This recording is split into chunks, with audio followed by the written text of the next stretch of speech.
9 to 9 care ಬಂದ್ಬಿಟ್ಟು ನನ್ಗೆ last ಒಂದು 2 years ಇಂದ ಪರಿಚಯ ಇದೆ. ನೈಟ್ ಆಗಿರ್ಬೋದು, ರಾತ್ರಿ ಗಾಡಿಗಳು ಬ್ರೇಕ್ ಡೌನ್ ಆಗುತ್ತೆ. ಮೈಸೂರು ಅಂದ್ರೆ ಸರೌಂಡಿಂಗ್ ಇರೋದು ಟೂರಿಸಂ ಪ್ಲೇಸಸ್ ಇದೆ. ಅಡಿಷನಲ್ ಚಾರ್ಜ್ ಮಾಡಿಲ್ಲ. ಇಲ್ಲಿ ಕೆಲಸ ಕೂಡ ತುಂಬಾ ನೀಟಾಗಿ ನಾನು ಮಾಡ್ಕೊಟ್ಟಿದ್ದಾರೆ. ಮಧುಸೂದನ್ ಅಂತ ನನ್ನ ಹೆಸರು. ಇಯರ್ಸ್ ಇಂದ ಮೈಸೂರಲ್ಲಿ ಸ್ಟಾರ್ಟ್ ಮಾಡ್ಕೊಂಡಿದ್ವಿ. ಈಗ ರಿಪೇರಿ ಮಾಡ್ಸಷ್ಟು ನಮ್ಮ ಹತ್ರ ದುಡ್ಡು ಇರಲಿಲ್ಲ ಸರ್. ಇನ್ನು ತುಂಬಾ ನಾವು ಝೀರೋ ಲೆವೆಲ್ ಅಲ್ಲೇ ಇದ್ವಿ. ನಮ್ಮಿದ್ರು ಅದು ದುಡ್ಡು ಸಪರೇಟ್ ಸರ್. ನಮಸ್ತೆ ಸರ್, ಮೊದಲಿಗೆ ನಿಮ್ಮ ಪರಿಚಯವನ್ನು ನಮ್ಮ ವೀಕ್ಷಕರಿಗೆ ಮಾಡ್ಕೊಳ್ಳೋದ್ರೆ. ಮಧುಸೂದನ್ ಅಂತ ನನ್ನ ಹೆಸರು. ನಮ್ಮ ಮೂಲತಃ KR ನಗರ. ನಾವು ಮೈಸೂರಲ್ಲೇ ಕೆಲಸ ಕಲ್ತಿದ್ದು, ಇಲ್ಲೇ ವರ್ಕ್ಶಾಪ್ ಸ್ಟಾರ್ಟ್ ಮಾಡಿದ್ದು ನಾವು ಕೇರಳದಲ್ಲಿ ಮಾಡಿದ್ವಿ. ಆಮೇಲೆ ಈಗ ಒಂದು 5 years ಇಂದ ಮೈಸೂರಲ್ಲಿ ಸ್ಟಾರ್ಟ್ ಮಾಡ್ಕೊಂಡಿದ್ವಿ. ಸರ್, ಮೈಸೂರಲ್ಲಿ ಕೇರಳ ವಿಚಾರವನ್ನು ಬಿಟ್ಟು ನಾವು ಮೈಸೂರಿಗೆ ಬರೋದಾದ್ರೆ, ಮೈಸೂರಲ್ಲಿ ನೀವು ಎಷ್ಟರಲ್ಲಿ ಆರಂಭ ಆಯ್ತು? ಡೇಟ್ ಆಫ್ ವಿಸಿಟ್ ಗೊತ್ತಿದ್ರೆ ಹೇಳ್ಬೋದಾ? ಸರ್, ನಾವು 19 ಅಲ್ಲಿ ಆರಂಭ ಮಾಡಿದ್ದು. 19 ಸೆಪ್ಟೆಂಬರ್. ನಾನು ಅಂದ್ರೆ ಏನೇ ಒಂದು ಬಿಸ್ನೆಸ್ ಮಾಡ್ಬೇಕಾದ್ರೆ ಒಂದೊಂದು ಇದಿರುತ್ತೆ. ಕೆಲವು ಯಾವುದೇ ಅಂತ ಫ್ಯಾಷನ್ಸ್ ಇರುತ್ತೆ, ಕೆಲವು ನಾನು ಇದೇ ಬಿಸ್ನೆಸ್ ಮಾಡ್ಬೇಕಪ್ಪ ಅಂತ ಬಂದಿರ್ತಾರೆ. ಬಟ್ ನೀವು ಗ್ಯಾರೇಜ್ ಫೀಲ್ಡ್ ಗೆ ಬರ್ಲಿಕ್ಕೆ ಕಾರಣ ಏನು? ಗ್ಯಾರೇಜ್ ನ ಆರಂಭಿಸಲಿಕ್ಕೆ ಕಾರಣ ಏನು ಸರ್? ಯಾವ ರೀಸನ್ ಗೋಸ್ಕರ ಗ್ಯಾರೇಜ್ ಫೀಲ್ಡ್ ಗೆ? ಸರ್, ನಾನು ಫಸ್ಟ್ ಟ್ಯಾಕ್ಸಿ ಓಡಿಸ್ತಾ ಇದ್ದೆ. ITI ಮಾಡಿದೆ. ITI ಆದ್ಮೇಲೆ ಟ್ಯಾಕ್ಸಿ ಓಡಿಸ್ತಾ ಇದ್ದೆ. ಟ್ಯಾಕ್ಸಿ ಓಡಿಸ್ಬೇಕಾದ್ರೆ ಒಂದು ಆಕ್ಸಿಡೆಂಟ್ ಆಯ್ತು. ಆಕ್ಸಿಡೆಂಟ್ ಆಗಿ ನಾವು ರಿಪೇರಿಗೆ ಹೋದಾಗ ರಿಪೇರಿ ಮಾಡ್ಸಷ್ಟು ನಮ್ಮ ಹತ್ರ ದುಡ್ಡು ಇರಲಿಲ್ಲ ಸರ್. ಆ ಉದ್ದೇಶದಿಂದ ನಾನೇ ಸ್ವಂತ ಕೆಲಸ ಕಲಿಬೇಕು, ನಾವೇ ರಿಪೇರಿ ಮಾಡೋ ತರ ಆಗ್ಬೇಕು ಅಂತೇಳಿ ನಾನು ಕೆಲಸ ಕಲಿಯಕ್ ಶುರು ಮಾಡಿದೆ. ಇವಾಗ ಕೆಲಸ ಮಾಡಲು ಕೆಲಸ ಕೊಟ್ಟು ಮಾಡಿಸುವಂತ ಸರ್. ನಂತರ ಇನ್ನೊಂದು ಅಂತಂದ್ರೆ, ಇಲ್ಲಿ ಏನೇ ಬಿಸ್ನೆಸ್ ಆರಂಭಿಸ್ತೀವಿ, ಈ ಬಿಸ್ನೆಸ್ ಅಂತಾನೆ ಇಲ್ಲ, ಯಾವುದೇ ಬಿಸ್ನೆಸ್ ಆರಂಭಿಸಬೇಕಾದ್ರೂ 500 ರೂಪಾಯಿ ಇರಲಿ, 50,000 ರೂಪಾಯಿ ಇರಲಿ, ಒಂದು ಬಂಡವಾಳ ಆಗ್ಬೇಕು, ಮೂಲ ಬಂಡವಾಳ ಆಗ್ಬೇಕಾಗ್ತದೆ. ಸೊ ಆ ಮೂಲ ಬಂಡವಾಳವನ್ನ ನೀವು ಹೇಗೆ ಸಂಗ್ರಹಿಸಿದ್ರಿ? ಬ್ಯಾಂಕಲ್ಲಿ ಅಥವಾ ಫ್ರೆಂಡ್ ಅಲ್ಲೋ ಅಥವಾ ಮನೆಯಲ್ಲೋ ಅಥವಾ ನಿಮ್ಮ ಹತ್ರನೇ ಇತ್ತ? ಹೇಗೆ ಸರ್ ಬಂಡವಾಳ? ಇಲ್ಲ ಸರ್, ನಾನು ಫಸ್ಟ್ ನಮ್ಮ ಸ್ವಲ್ಪ ಫ್ರೆಂಡ್ಸ್ ಅಲ್ಲಿ ಹೆಲ್ಪ್ ಮಾಡಿದ್ರು. ನಮ್ಮ ಒಬ್ರು RTO ಇನ್ಸ್ಪೆಕ್ಟರ್ ಇದ್ದು ನಂದೀಶ್ ಅಂತ, ಅವರು ಸ್ವಲ್ಪ ಕೊಟ್ರು. ನನ್ನ ಜೊತೆ ಟ್ಯಾಕ್ಸಿ ಡ್ರೈವರ್ಸ್ ಎಲ್ಲ ಇದ್ರು, ಅವರೆಲ್ಲ ಸ್ವಲ್ಪ ಸ್ವಲ್ಪ ಕೊಟ್ಟು ನಾವು KR ನಗರದಲ್ಲಿ ಫಸ್ಟ್ ಆರಂಭ ಮಾಡಿದ್ವಿ. ಅಲ್ಲಿ ಒಂದು 4 years ಕಂಟಿನ್ಯೂ ಮಾಡಿ ಮತ್ತೆ ಇನ್ನೊಂದ್ ಸ್ವಲ್ಪ ದೊಡ್ಡದ್ ಮಾಡಿದ್ವಿ. ಅವಾಗ ಸಿಂಡಿಕೇಟ್ ಬ್ಯಾಂಕ್ ಅಲ್ಲಿ ಲೋನ್ ಎಲ್ಲ ತಗೊಂಡು ಎಲ್ಲಾ ಫ್ರೆಂಡ್ ಸರ್ಕಲ್ ಸಪೋರ್ಟ್ ಇಂದ ಮಾಡಿ ರನ್ ಮಾಡಿದ್ವಿ. ಆಗ ಸ್ವಲ್ಪ ಲಾಸ್ ಆಯ್ತು. ಅಲ್ಲಿ ನಮ್ಮ ಇನ್ವೆಸ್ಟ್ಮೆಂಟ್ ಗೆ ಬಿಸ್ನೆಸ್ ಪ್ರಾಬ್ಲಮ್ ಆಯ್ತು, ಬಿಸ್ನೆಸ್ ಬರ್ಲಿಲ್ಲ. ಆಮೇಲೆ ನಾವು ಸ್ವಲ್ಪ ಗ್ಯಾಪ್ ತಗೊಂಡು ಮೈಸೂರು ಸ್ಟಾರ್ಟ್ ಮಾಡಿದ್ವಿ. ಮೈಸೂರಲ್ಲಿ ಸ್ಟಾರ್ಟ್ ಮಾಡ್ಬೇಕಾದ್ರೂ ತುಂಬಾ ನಾವು ಝೀರೋ ಲೆವೆಲ್ ಅಲ್ಲೇ ಇದ್ವಿ. ಆಗ ನಮ್ಮ ಅಣ್ಣ ಒಬ್ರು ಇದಾರೆ, ಪ್ರಭಾಕರ್ ಅಂತ ಹೇಳಿ, ಅವರು ನಮ್ಗೆ ಆ ಟೈಮಲ್ಲಿ ಇನ್ವೆಸ್ಟ್ ಮಾಡಿ ನೀನ್ ಮಾಡು, ನಾ ಇದೀನಿ ಅಂತ ಧೈರ್ಯ ಕೊಟ್ರು. ಈಗ ರನ್ ಮಾಡ್ತಾ ಇದ್ವಿ.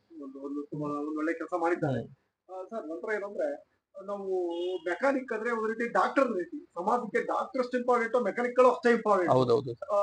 ಏನಂತಂದ್ರೆ, ಈಗ ಒಂದು ಕಾರ್ ತಂದು ನಿಮ್ಮ ರಿಪೇರಿ ಕೊಡ್ತೀನಿ ಅಂದ್ರೆ ಸ್ವಲ್ಪ ನಂಬಿಕೆಯಿಂದ ತಂದು ನಾನು ಬಂದು. ಹೌದು ಸರ್, ಹೌದು. ಬಟ್ ನನಗೆ ಏನಾಗ್ತದೆ, ನೀವು ಈ ಆಟೋಮೊಬೈಲ್ ಹೇಳ್ಲಿಕ್ಕಾಗಲ್ಲ, ಯಾವಾಗ ಏನ್ ಬೇಕಾದ್ರೆ ಆಗ್ಬೋದು. ಸೊ ಇವತ್ತು ನೀವು ಒಂದು ರಿಪೇರಿ ಮಾಡಿರ್ತೀರಾ, ನಾನು ತಗೊಂಡೋಗ್ರೆ ಇನ್ನೊಂದೇನೋ ಪ್ರಾಬ್ಲಮ್ ಆಗ್ತದೆ. ಆಗ ನಾನು ಏನ್ ಮಾಡ್ತೀನಿ, ನನ್ನ ಪ್ರಾಬ್ಲಮ್ ಅಂತ ಹೇಳೋವಾಗ ನಾನು ಹೇಳೋದು ನಿಮ್ಮ ಪ್ರಾಬ್ಲಮ್ ಅಂತ. ಎಂತ ಮಾಡ್ಬೇಕು, ನಾನು ಇವತ್ತಿನ ರಿಪೇರಿ ಮಾಡ್ತಿದ್ದೇನೆ, ಹಾಗೆ ಮತ್ತೆ ಕಾರ್ ರಿಪೇರಿ ಬಂದಿದೆ, ಏನ್ ಮಾಡಿದ್ರಿ ನೀವು, ನಿಮ್ಗೆ ರಿಪೇರಿ ಮಾಡೋದು ಈಗೆಲ್ಲ ಮಾತಾಡ್ತಕ್ಕಂಥ ಸಹಜವಾಗಿ ಮಾತಾಡ್ತಾರೆ. ಸ್ವಂತ ಬುದ್ಧಿ ನೀವು ಹೇಗೆ ಸಂದರ್ಭಗಳಲ್ಲಿ ಹೇಗೆ ಅದನ್ನ? ಸರ್, ಈಗ ನಾವು ಒಂದು ಆಯಿಲ್ ಚೇಂಜ್ ಮಾಡಿರ್ತೀವಿ, ಒಂದು ಬ್ರೇಕ್ ಪ್ಯಾಡ್ ಹಾಕಿರ್ತೀವಿ, ಕಸ್ಟಮರ್ ತಗೊಂಡೋಗ್ತಾರೆ, ಏನೋ ಲೈನರ್ ಸೌಂಡ್ ಬರುತ್ತೆ, ಅವಾಗ ಈ ತರ ಪ್ರಾಬ್ಲಮ್ ಆಯ್ತು, ನೀವು ಮಾಡ್ಕೊಟ್ಮೇಲೆ ಹಿಂಗ್ ಆಯ್ತು ಅಂತಾರೆ. ಅದಕ್ಕೆ ನಾವು ಬಿಡ್ಸಿ ಹೇಳ್ಬೇಕು ಸರ್. ಪ್ರತಿಯೊಂದು ನಾವು ಎಲ್ಲ ಫಸ್ಟೇ ಚೆಕ್ ಮಾಡ್ಬಿಡ್ತೀವಿ. ಗಾಡಿ ಬಂದಾಗ ಇಂತಿಂತ ಕಂಪ್ಲೇಂಟ್ ಇದೆ, ಯಾವ್ದಾದ್ರು ಮಾಡ್ಬೇಕು ಅಂತ ಕೇಳ್ತೀವಿ ಅವ್ರಿಗೆ. ಲೈಫ್ ಬರುತ್ತಾ ಬರಲ್ಲ ನಾವ್ ಹೇಳ್ತೀವಿ. ಲೈಫ್ ಬರಲ್ಲ ಅಂದ್ರೆ ಮಾಡಿಸೋ ಕೆಪಾಸಿಟಿ ಇದ್ರೆ ಮಾಡಿಸ್ತಾರೆ, ಇಲ್ಲ ಅಂದ್ರೆ ತಗೊಂಡೋಗ್ತಾರೆ ಸರ್. ಅವಾಗ ಎಷ್ಟು ಬೇಕೋ ಅಷ್ಟೇ ಕೆಲಸ ಮಾಡ್ಕೊಟ್ಟಿರ್ತೀವಿ. ಅದನ್ನ ಬಿಟ್ಟು ಬೇರೆ ಬಂದಾಗ ಅವ್ರಿಗೆ ಬಿಡಿಸಿ ಹೇಳಿದ್ರೆ ಅವ್ರು ಅರ್ಥ ಮಾಡ್ಕೋತಾರೆ. ಅದ್ರಲ್ಲಿ ಏನೋ ತೊಂದರೆ ಇಲ್ಲ ಸರ್. ಅದು ಮುಖ್ಯ ಅಲ್ಲಿ. ಆ ಸಂದರ್ಭದಲ್ಲಿ ಜಸ್ಟ್ ಅಷ್ಟೇ ಹೌದು ಹೌದು. ಅವ್ರು ಬಂದು ನೀವು ಕನ್ವಿನ್ಸ್ ಮಾಡಿದ್ರೆ ಅವ್ರಿಗೆ ಅರ್ಥ ಆಗ್ತದೆ. ಈಗ ಹೋಗ್ತಾರೆ ಸರ್, ರೋಡಲ್ಲಿ ಬ್ರೇಕ್ ಡೌನ್ ಆಗುತ್ತೆ, ಪ್ರಾಬ್ಲಮ್ ಆಗುತ್ತೆ, ಆಗ ನಾವ್ ಮಾಡ್ಕೊಟ್ಟಿದೀವಿ, ನಾವು ಅದಲ್ಲ ಇದಲ್ಲ ಅಂತ ನಾವ್ ಹೇಳಲ್ಲ. ಏನೇ ಪ್ರಾಬ್ಲಮ್ ಇದ್ರು ಅದು ದುಡ್ಡು ಸಪರೇಟ್ ಸರ್, ನಾವ್ ಹೋಗಿ ಸರ್ವಿಸ್ ಕೊಟ್ಬಿಡ್ತೀವಿ. ಇದೇ ಸರ್ ಇಂಪಾರ್ಟೆಂಟ್ ಬೇಕಾಗಿರೋದು.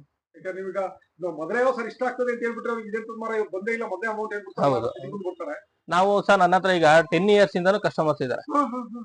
ನಾನು ಸ್ಟಾರ್ಟಿಂಗ್ ನಾನು ಕೆಲಸ ಸ್ಟಾರ್ಟ್ ಮಾಡಿದೆ ಅವತ್ತಿಂದ ಇವತ್ತಿನವರೆಗೂ ಕಸ್ಟಮರ್ಸ್ ಇದಾರೆ. ಈಗಲೂ ವೆಹಿಕಲ್ಸ್ ಇಲ್ಲೇ ಇದೆ, ವರ್ಕ್ಶಾಪ್ ಅಲ್ಲೇ ಇದೆ. ಇದು ಸರ್ ಸರ್ವಿಸ್. ನಾವು ಮತ್ತೆ ಆ ಸರ್ವಿಸ್ ಬಗ್ಗೆ ನೀವು ಮಾತನಾಡುವಾಗೇ ಇಲ್ಲ. ಯಾಕಂತಂದ್ರೆ 10 ವರ್ಷದ ಕಸ್ಟಮರ್ ಜೊತೆ ಇದ್ದಾರೆ ಅಂದ್ರೆ ಸೊ ಅಲ್ಲೊಂದು ಒಳ್ಳೆ ಸರ್ವಿಸ್ ಇರುತ್ತೆ ಅನ್ನೋದನ್ನ ಯಾರು ಬೇಕು ತಿಳ್ಕೋಬಹುದು. ಅಂಡರ್ಸ್ಟುಡ್ ಇದ್ದಾಗೆ ನಮ್ಮಲ್ಲಿ ಏನಂದ್ರೆ ಸರ್, ನಾವು ಫಸ್ಟ್ ಒಂದು ವೆಹಿಕಲ್ ಬಂದು ಕೊಟೇಶನ್ ತಗೋತೀವಿ, ಏನೇನ್ ಪಾರ್ಟ್ ಹೋಗಿದೆ, ಕಸ್ಟಮರ್ಗೆ ಇದೊಂದು ಎಸ್ಟಿಮೇಷನ್ ಕೊಡ್ತೀವಿ. ಕೊಟ್ಬಿಟ್ಟು OE ಮೀಟರ್, ಈಗ ಮಾರುತಿ ಬೇಕಂದ್ರೆ ಮಾರುತಿ ಔಟ್ಲೆಟ್ ಇಲ್ಲೇ ಇದೆ, ಅಲ್ಲಿಂದ ಜಿನಿಯನ್ ಸ್ಪೇರ್ಸ್ ತರಿಸ್ತೀವಿ. ಪ್ರತಿಯೊಂದು ಈಚ್ ಅಂಡ್ ಎವ್ರಿಥಿಂಗ್ ಫೋಟೋ ಕೊಡ್ತೀವಿ. ಬಿಲ್ಲಿಗೆ ನಾವು ಲೇಬರ್ ಮಾತ್ರ ಆಡ್ ಮಾಡಿ ಕೊಡ್ತೀವಿ. ಅವ್ರು ಏನ್ ಚೇಂಜ್ ಮಾಡಿದ್ವಿ ಪೂರ್ತಿ ಹಳೆ ಪಾರ್ಟ್ ಅಲ್ಲಿ ಇರುತ್ತೆ.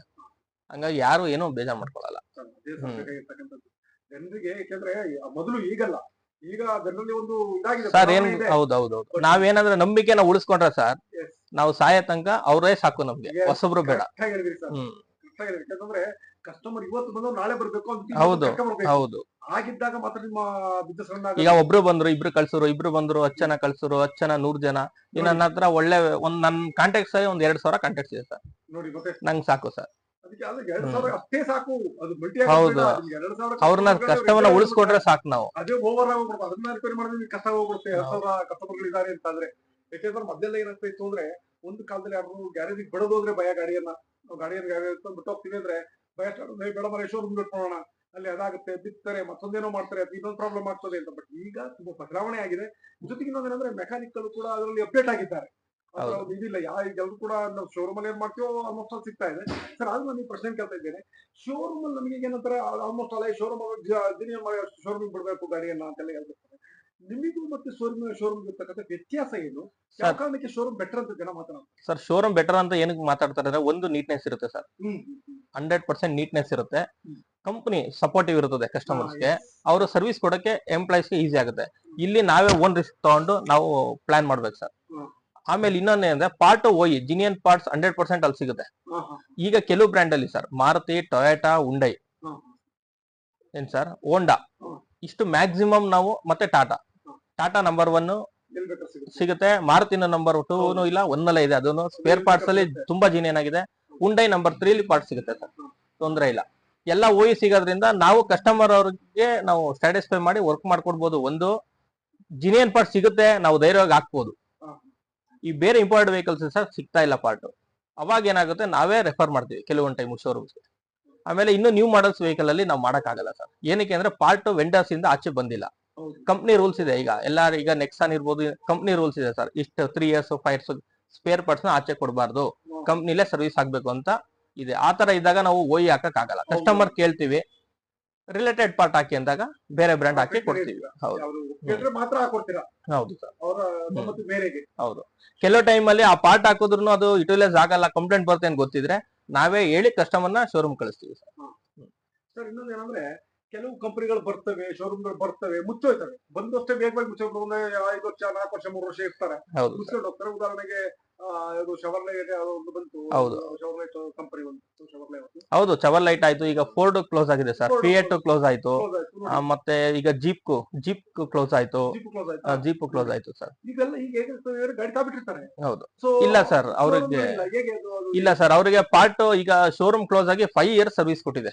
ಸರ್ವಿಸ್ 5 years ಕೊಟ್ಟಿದೆ. ಪಾರ್ಟ್ ಈಗ ಬೇರೆಯವರಿಗೆ ಡೀಲರ್ಸ್ ಅರೇಂಜ್ ಮಾಡ್ತಾ ಇದ್ದಾರೆ, ಮಾಡ್ಕೊಡ್ತಾರೆ. ಆಮೇಲೆ ಪಾರ್ಟ್ ಆಟೋಮೊಬೈಲ್ ಅಲ್ಲಿ ಅವೈಲಬಲ್ ಆಗುತ್ತೆ, ಸಿಗುತ್ತೆ. ಸಿಕ್ತಾಗ ನಾವು ಅದನ್ನ ಸರ್ವಿಸ್ ಕೊಡ್ತೀವಿ.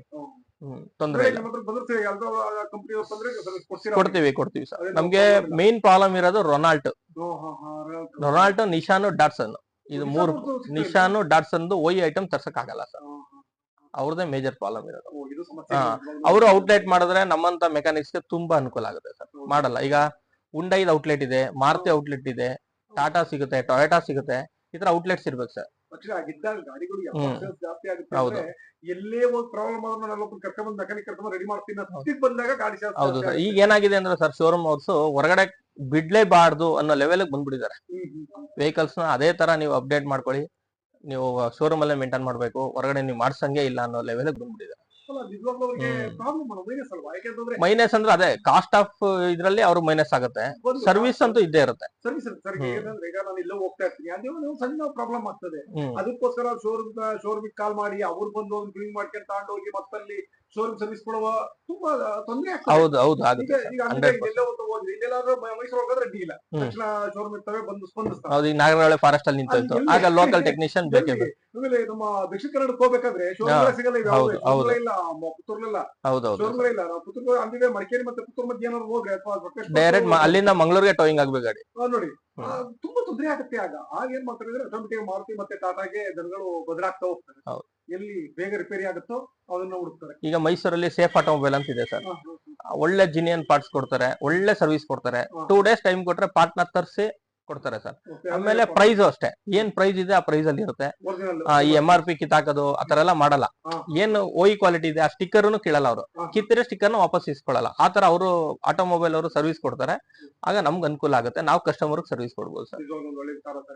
ಆಮೇಲೆ ಲೇತ್ ಇಂಜಿನ್ಸ್ ಎಲ್ಲ ಮಾಡಿಸ್ತೀವಲ್ಲ ಸರ್, ಕ್ಯಾಸ್ಟ್ರೋ ಇಂಜಿನಿಯರಿಂಗ್ ವರ್ಕ್ಸ್ ಅಂತ ಇದೆ, ಅಲ್ಲಿ ಕೊಟ್ಬಿಟ್ರೆ ಸರ್ ನಾವು ಕಣ್ ಮುಚ್ಕೊಂಡ್ ಕೂತ್ಕೋಬಹುದು. ಅಷ್ಟು ನೀಟಾಗಿ ರೆಡಿ ಮಾಡಿ ಕೊಡ್ತಾರೆ. ನಾವು ಅಸೆಂಬ್ಲಿ ಮಾಡಿ ಕಸ್ಟಮರ್ಗೆ ಅವ್ರು ಯಾವ ತರ ಹೇಳಿರ್ತಾರೋ ಅದೇ ಗ್ಯಾರಂಟಿಲಿ ನಾವು ಕಸ್ಟಮರ್ ಕೊಡ್ತೀವಿ. ಹೌದು, ಅವರು ಅಷ್ಟೇ ಸರ್, ತುಂಬಾ ಚಿಕ್ಕದ್ರಿಂದ ಮಾಡಿ ಇವಾಗ ತುಂಬಾ ದೊಡ್ಡ ಲೆವೆಲ್ ಅಲ್ಲಿ ಮಾಡ್ತಾ ಇದ್ದಾರೆ. ಅವ್ರ ಹತ್ರ ಒಂದ್ 40 ಜನನು ವರ್ಕ್ ಮಾಡ್ತಾ ಇದ್ದಾರೆ. ಹೌದು, ಈಗ ಶೋರೂಮ್ ಅವರು ಅಲ್ಲಿಗೆ ಹೋಗ್ಬೇಕು ಸರ್. ಶೋರೂಮ್ ಅವರು ಇಂಜಿನ್ ಬಿಚ್ಚಿದ್ರೆ ನಮ್ ಕ್ಯಾಶ್ ಇಂಜಿನಿಯರಿಂಗ್ ವರ್ಕ್ಸ್ ಗೆ ಹೋಗ್ಬೇಕು. ಹೌದು, ಅಷ್ಟೇ ಅಷ್ಟೇ ಡಿಫ್ರೆನ್ಸ್. ನಿಮ್ಮಲ್ಲಿ ಈಗ ಮಲ್ಟಿ ಬ್ರ್ಯಾಂಡ್ ಅಂತ ನಾನು ಬೋರ್ಡ್ ನೋಡಿದ್ರೆ ಹೌದು ಸರ್. ಸರ್ವಿಸ್ ಕೊಡ್ತೇನೆ.